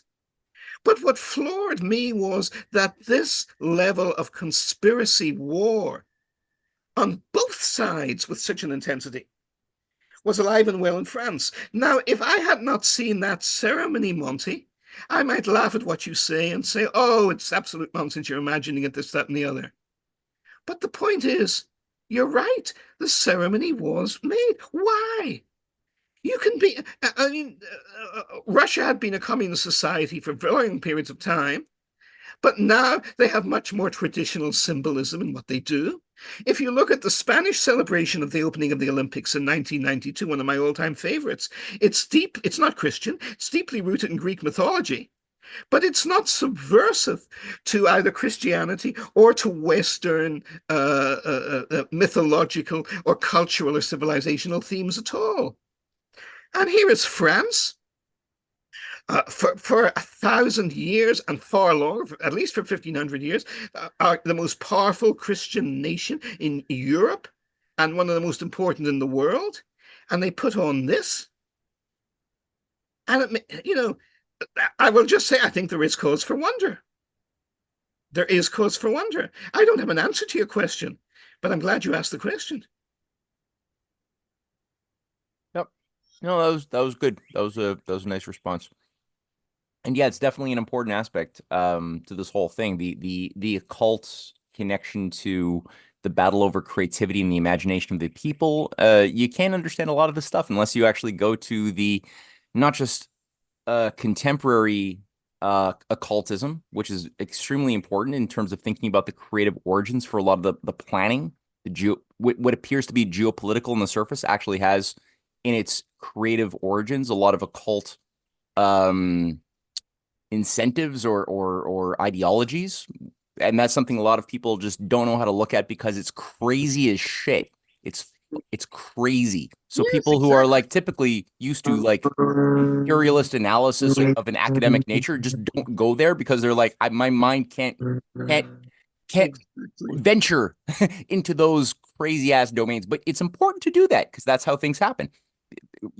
Powerful people believe they have a cosmology. So you got to go there. And I think the way you just addressed it is a nice way to sort of paint a picture on a first degree approximation.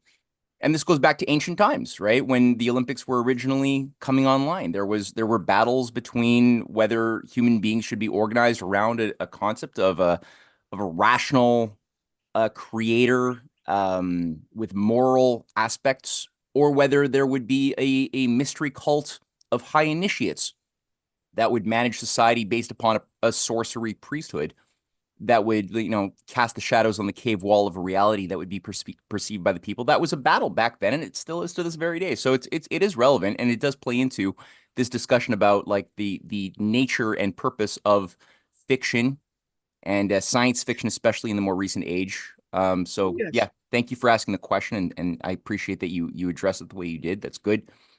Got a question here from Richard Moore. You still there? Yeah. There was two authors I'd like to get your comments on if you're familiar with them. One of them is Philip K. Dick. Yes.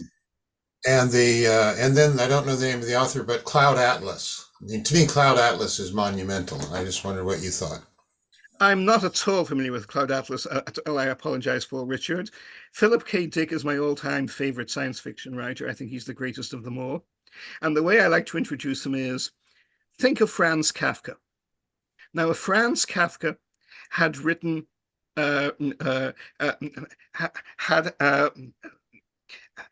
instead of having one girlfriend who he proposed for taking out for a walk once, then fainted and never saw her again, talked to her again, if instead he had slept with hundreds of mentally troubled girls from his neighborhood lunatic asylum and been married and divorced 5 times, and if he had written not 5 masterpieces, but more than 70 full-scale masterpiece novels and 120 short stories, which he did. And if Franz Kafka had imagined that the CIA and Richard Nixon personally had put monitoring bugs in his false teeth, then Franz Kafka would be Philip K. Dick. Philip K. Dick is the ultimate surrealistic writer. He is a genius. In fact, remind me, and with an email to anyone else who wants to, I have just cited him in a piece I published in an Italian-based journal. It's translated into English and Italian and some other languages too, so it's accessible. But it's basically about how the American public are brainwashed into thinking that Joe Biden loves peace and wants peace in Ukraine.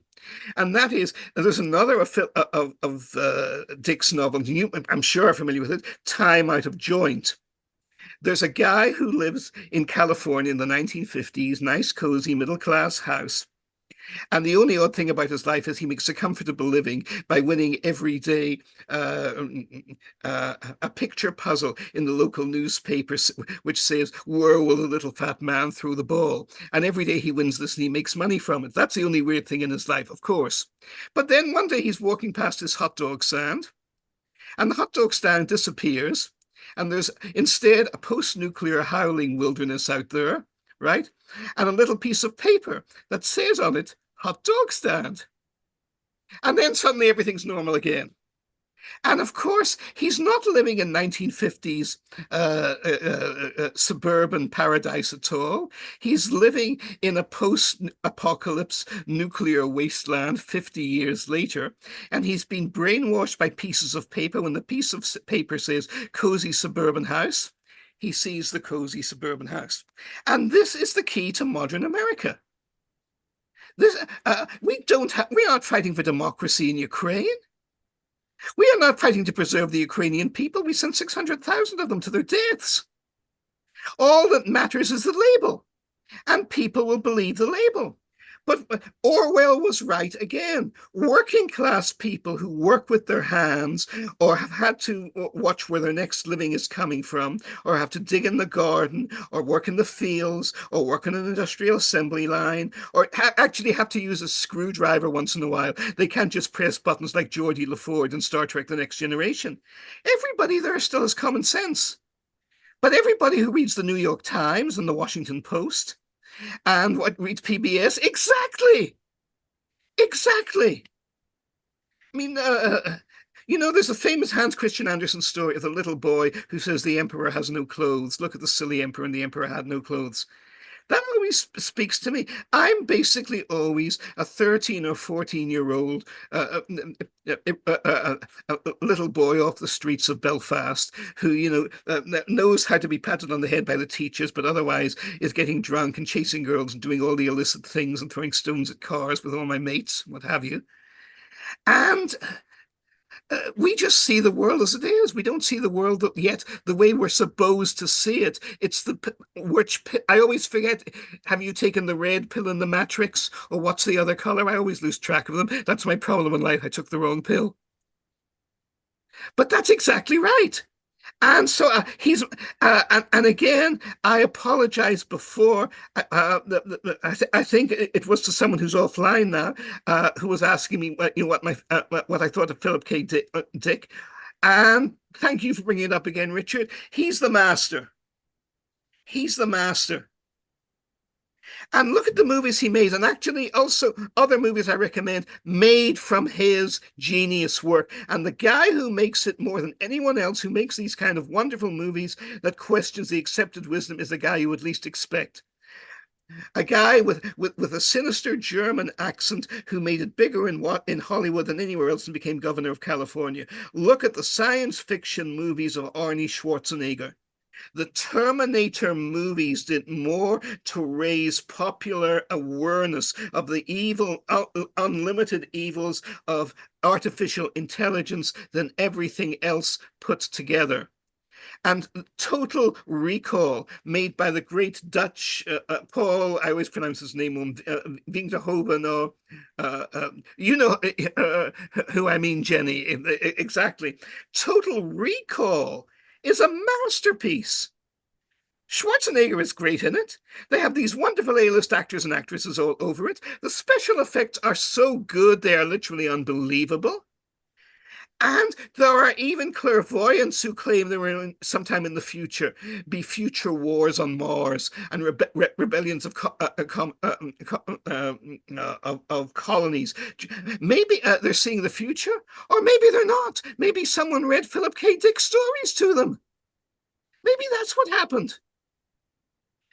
Look, I can give you different theories for why the X-Files is so pervasive today. Here's one of them. The X-Files stories are so convincing that everybody believed them and hallucinates their reality today, even if they never existed in objective reality. I'm not saying that's the explanation, but it's possible. Who knows? But if we are in an interconnected universe, which we are, Einstein talked about quantum entanglement, and although as Matt knows, I am not an Einstein admirer. Einstein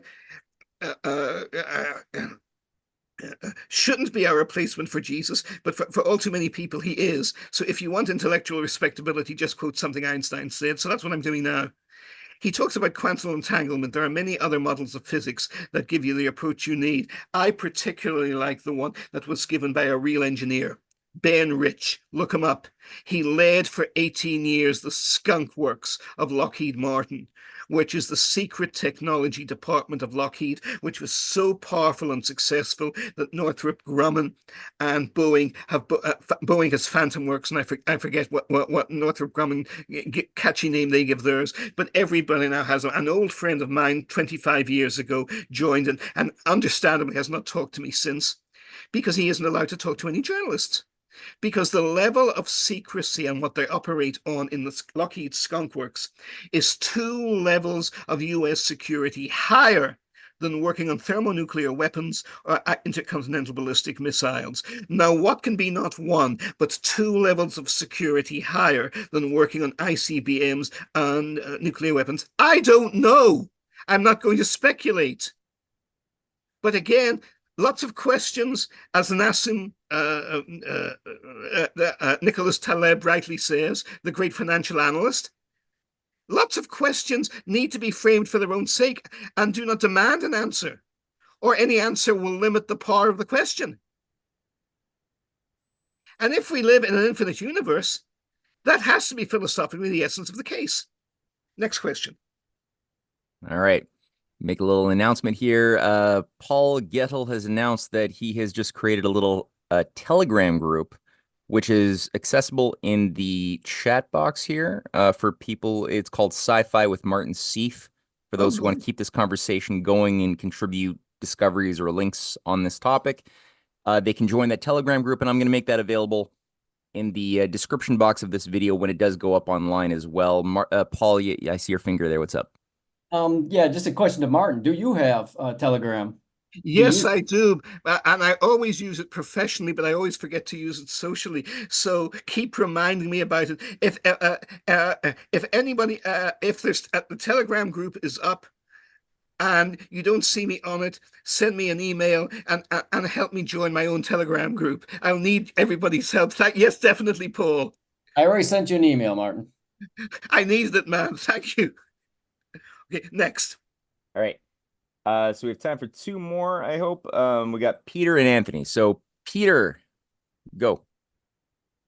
Martin, I think I forgot my question, but my observation had been that the Navy tilted towards Jules Verne naming the Nautilus the first American nuclear submarine. And I just also shared that the big error that you described by Albert Michelson, who was also an Annapolis graduate and a first American Nobel Prize winner in physics, took place at the Naval Academy. He measured the speed of light along the Severn River seawall, and they have a series of stainless steel discs that mark the course of his scientific experiment. And it's one of the things that they show plebes right off the bat and say, here they found the speed of light here at the Naval Academy. And I would say he's a typical American engineer and scientist. As an engineer, Americans are the best who've ever lived in the history of what we know of the human race. But when it comes to theoreticians, to theory, to making sense of what they discover, they're absolute suckers. We still swallow the theory of uniformity, that there were no major catastrophes or upheavals in human history. When all of human history, even up to a few hundred and a few thousand years ago, is filled with such records. Filled with such records. But you're not even allowed to ask the question. Well, one difference I noticed, I was given a very solid scientific basic education back in Northern Ireland as a teenager in Belfast. I went to this most wonderful and amazing school. But once I went to Oxford, most people there were not scientists, and the few who claimed to be scientists were not questioning scientists. But on the art side, what we did find was this. We were encouraged, at least in my schools and some of my friends, we had teachers who were the way you would expect brilliant intellectuals to be. They questioned you. Usually it was very much like masterpiece theater. You know, they would sit back in their armchairs and this, that, and the other. And, you know, actually, how I got into Oxford? My written results were quite good, but not good, quite and impressive, but not good enough to, not genius. And then, so I was on the borderline. And one of my teachers had studied at the college he'd put me into, which always helps. Because P equals PP again, personal connections are crucial to everything in life. Doesn't matter how brilliant you are, or how lovable you are, or how virtuous you are, or how anxious you are. Personal interaction is everything, everywhere. Everywhere. It's the human version of Einstein's entanglement, or Ben Rich talking about, you know, virtually simultaneous travel as long as there is an ether and you're not operating in a vacuum. And this was the chief engineer of the Lockheed Skunk Works talking on the record before he died. So I'm up for this thing in Oxford. And there is this fellow who strikes me as a kind of a silly fool straight out of Masterpiece Theatre or Monty Python, an absolute twit. And of course, I'm 17 or 18 years old and full of myself from Northern Ireland, which makes it even worse because we have all the answers. And I'm thinking, is this an Oxford professor? He seems like, it doesn't seem like much to me, right? And the professor is like a caricature of a professor. He's sitting back, Greg Eltis, an economics lecturer and theoretician. He says, well, Mr. And he's obviously setting himself up. I didn't realize that then, but, you know, eventually I learned it. Well, now, Mr. Sieff, you go hunting and shooting, do you? Well, a little, but not much, sir. Pity. We have a lot of that here, you know, this, that, and the other. May I suggest, you know, a drop more of sherry, Mr. Sieff? Very good year, this sherry. And I'm thinking, this is an Oxford professor, right? Who is this idiot, right? That's what I'm thinking. He says, well, I see here, Mr. Sieff, you studied economics, did you? And I, who had been under a very bright teacher for 2 years back in Belfast in my school, and a tough son of a bitch too, and he knew his stuff. So I was proud of what I thought I knew, right? I said, yes, sir, I did, you know, this, that, and the other, right? Well, then, let's see. Let's talk about the Great Depression. Have you heard of the Great Depression, Mr. Sieff? I'm thinking what a maroon this guy is. Yes, sir. I have. Solve it. So I did in the next 10 minutes. And that's how I got into Oxford. Now, actually, I solved it in methods that were theoretically perfect and approved in Oxford in the day. And I don't believe today at all. Because I solved it. Matthew will love this. All I had been taught was Keynesian economics. It's all I knew. So I gave him the Keynes solution, which doesn't work. Right? Or it's like drugs. It works as long as you run the deficits, but as soon as you stop running the deficits, everything collapses, right? But that's all he wanted anyway, so it was a comedy of errors. But that's what I gave him, and that's what he wanted. And I didn't even realize it was what he wanted, and that's how I got into Oxford. It's comedy of errors. But that's another key factor I've discovered after 36 years in Washington, and that is Karl Popper is right about at least one thing: the law of unexpected consequences. You never know when you do A, you will get B, but you never know what B will lead to. And B may set off totally unexpected consequences that you never dreamed of. It may work out perfectly, but more likely it won't, because it's a complicated universe out there. And human beings are more unpredictable than anyone or anything else. And that doesn't mean you should do nothing, but it does help to realize, again, Asimov, in one of his Foundation novels, has a character, Hober Mallow, makes the Foundation, basically, he's a 19th century American industrial plutocrat. He invents the absolute poor and he invents the ultra obscene rich. And up to then, it's been a nice, cozy working democracy, and he's destroying this.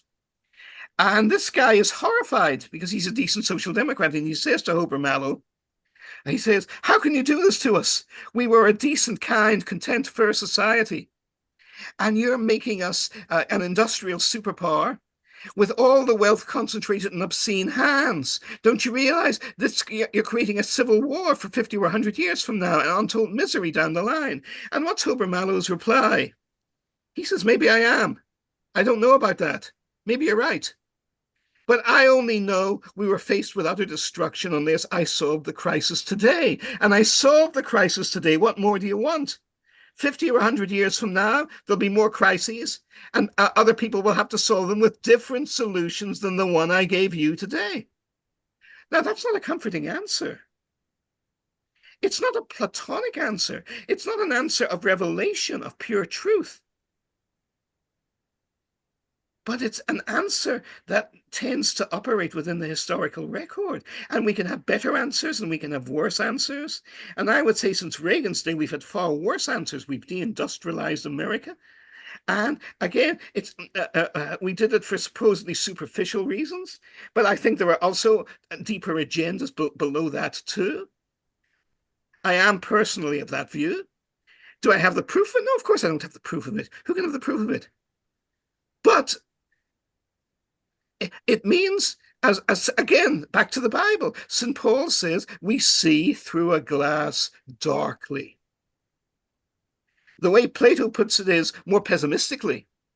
We're in a cave and we only see the shadows.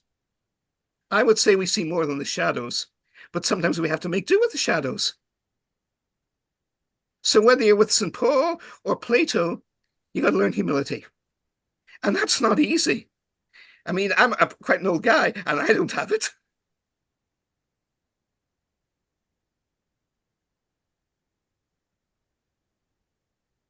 Well, that's the key, right? I mean, and that's the hardest thing, because when you discover things about the universe, you're proud of it, but that would appear as though that it would make it impossible to be humble, because, pride and humility usually don't tend to coexist well. But that's, I guess, the big challenge of the irony of existence, is that the more we become better people and discover things, the more we discover how much we don't know at the same time, which is, I would say, is a little defense for a little sliver of Einstein. I know you're not a big Einstein fan, but I agree. Exactly. It's a good point that the more you know, the more you realize how much you don't know, and thus it does kind of create a humbling effect. Whereas those who don't know anything think they know everything, and that arrogance is like a real good fertile soil for evil.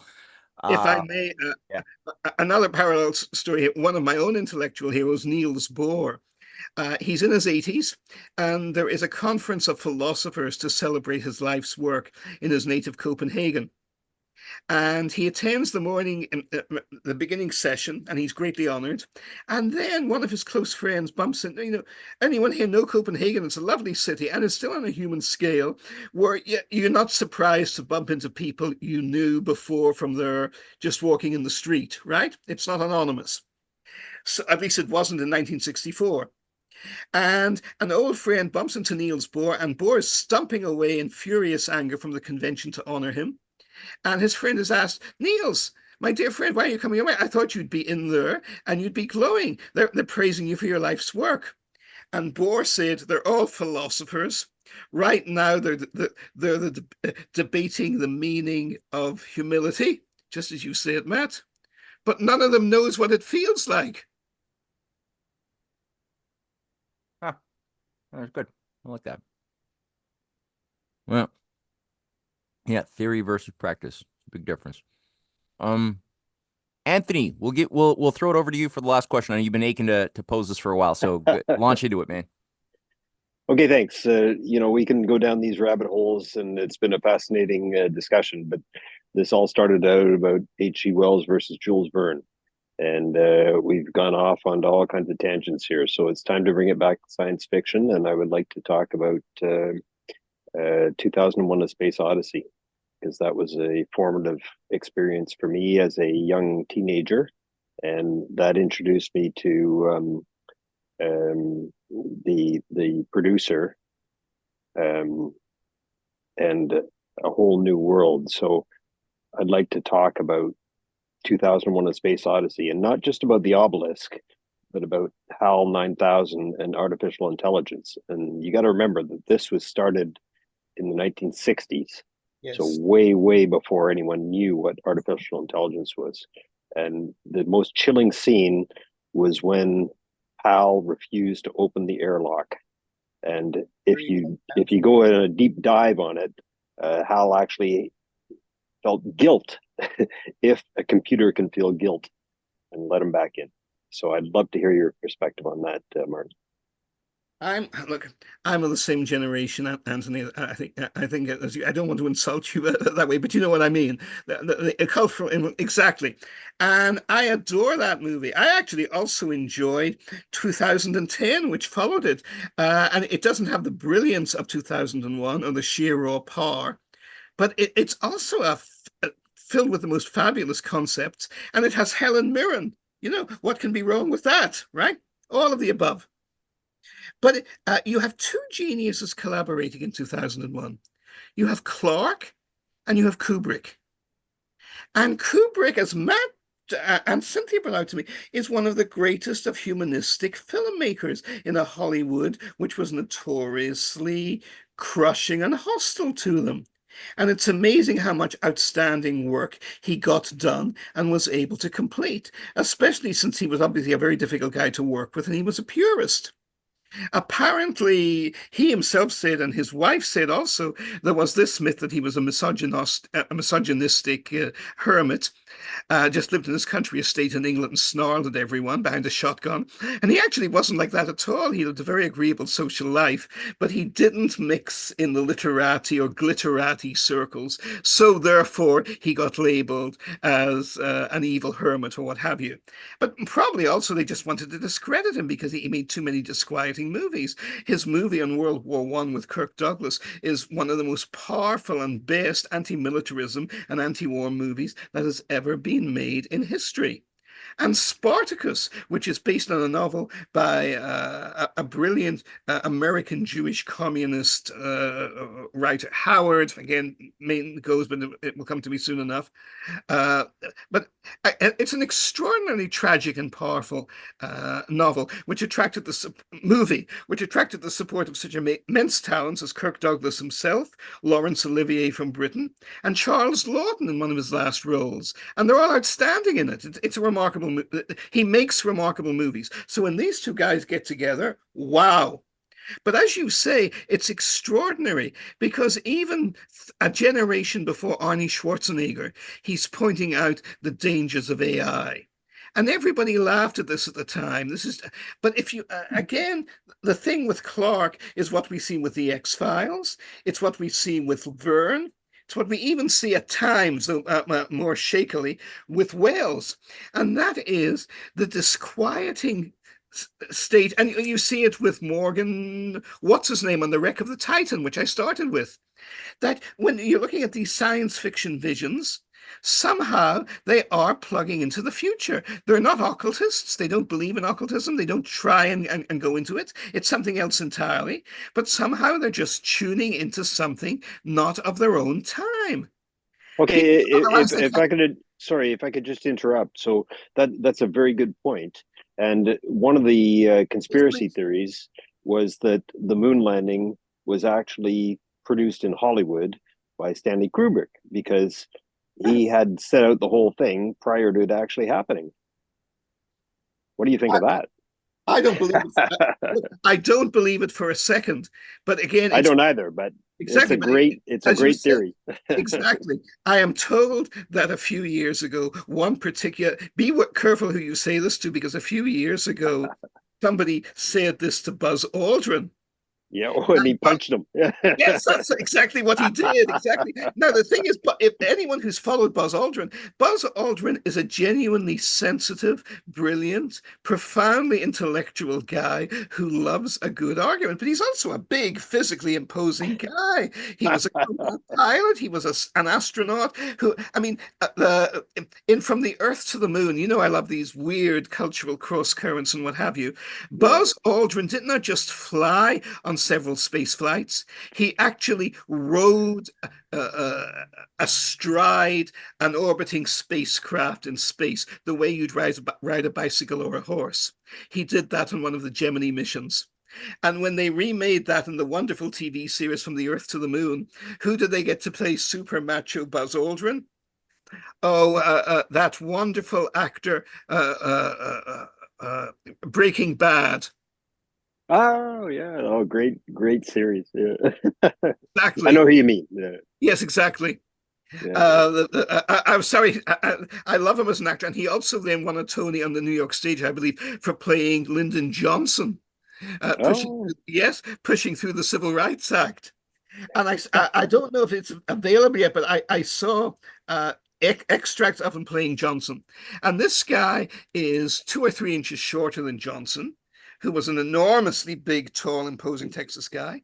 But he's such a wonderful actor and such a wonderful talent that you believed it totally all the okay. way. So sorry, I hate to No, interrupt you. I'm wondering again, and thank you, Tony. Yes. You're absolutely right. But So again, so could we get back to 2001 yes, it's and an the enormously movie. humanity of that, because it goes well beyond the obelisk and all that kind of stuff, and then it leads into, going into deep space and the fetus and all that kind of stuff. So I'd love to hear your thoughts on this, Well, because I'm again, sure you're well aware of it. as you are, it's the seed for ancient aliens. All the Yeah, major ideas of ancient aliens are from 2001. yeah, And later on, they're developed, they're in embryo in 2001. Let's use, again, the 2001 embryo growth concepts. They're in embryo in 2001. They've already become lusty, growing children or even teenagers in the X-Files. yeah. And then they fully enter into the full imagination of the American people and lots of others as well through Ancient Aliens over the last 15 years. Now, this is not to sneer at Ancient Aliens. Again, it's making a different point entirely. It's talking in the 1990s. There was a phrase, most of you will remember it, from it was huge in Washington. I didn't like it because I thought it was just a cheap way of saying it, supposedly new terms, something that was obvious anyway. And that was memes. A meme is an idea really that develops. That's all it is. It's an Yeah. idea, but you treat a meme the way you treat a biological process. You already find this concept in one of the finest science fiction writers we haven't mentioned yet, and who's always forgotten these days, but he's marvelous, the late John Wyndham of Britain, who did the Midwich Cuckoos, who did the Day of the Triffids, Yes. who did global warming in 1961. Clearly, you're there again, Jenny. And he did one of the most haunting ones, which I think it's called, has other titles in America, but in Britain, it's called The Chrysalids. Yes, it's set in Labrador, and basically he invents the X-Men. He invents mutants because he has a race of telepathic children growing up who can communicate with each other, and they're in a society where they will be burned to death for being different. If anyone finds out they're doing this, it's a 17th century fundamentalist know-nothing society. And here are children in terror of their lives, where anyone who even has a sixth finger on their hand will be castrated or sterilized, whether if they're a boy or a girl, if they're lucky, or maybe if they're unlucky, but if they're lucky, they'll just be burned to death. And it's a terrifying vision of absolute power in a society that gets that way because it was traumatized by global nuclear war, and it's set in Labrador. And Really? Yes, and I remember thinking when I read it, my God, is this actually going to be the future? And he tuned into it. And Labrador is really going to be like this 500 years from now. The really good, frightening stuff does that for you. The quaint. Sorry to interrupt you again, but I got a great story. So there was a family in Canada that lived out in the West Coast, which is very, very liberal. And this was back in the 1980s. And they said, we've got to leave here. This is crazy. We're going to be subject to nuclear annihilation. So we're going to move down to the Falkland Islands. And they moved down to the Falklands just before the Argentinians invaded. Look, again, you cannot make this kind of stuff that people do. But this is even in Ken Burns' Civil War, and it's attributed as regular history. At the Battle of Manassas, which started the US Civil War, a bloodbath where we now estimate 870,000 people were killed. And almost none of them were women or children. This was just young, white, and eventually black males too, slaughtering each other in the prime of life. In a population of 30 million, today in the United States, it would be as if a civil war killed nearly 10 million people. That's how awful it was. At the first battle, which was small beer compared with what followed, it happened on the small farmland of a modest working class family. Right there. They were Virginians. They were so traumatized by the event, they wanted to get away from all the future battles that they knew would come. So they went to the very other end of the state of Virginia to get as far away from the battles of the Civil War as they could possibly get. So they set up their home at a place called Appomattox, which is where the Civil War ended, which is it was actually on their second farmstead that Lee surrendered to Grant. So they ran away from the war for 4 years, and the war still came to them. Yeah. Well, that's fascinating, and I really appreciate your perspective, and you've exceeded my expectations. Yours, absolutely. Yeah. Thank you, Matt, for setting up this, and it's been a fascinating and as I said in the comments, I really appreciate your humanity and your what's the word for it? Your enthusiasm. It's been a great experience. Thank you, Martin. Thank you, my friend. Yeah, thank you, Martin. Thank you, everybody, and definitely, yeah, this enthusiasm that you exude, Marty, is uber contagious, and that's why I love having you on. You're a great collaborator at the Rising Tide Foundation. So I'm really excited to get this out there. Like I said, for those listening on YouTube, a lot of the links, especially to some of Marty's previous classes, are going to be available in the description box, and a link for those who have Telegram and want to join the Sci-fi Marty Sieff Insight group. That will also be available, that Paul Gettle set up.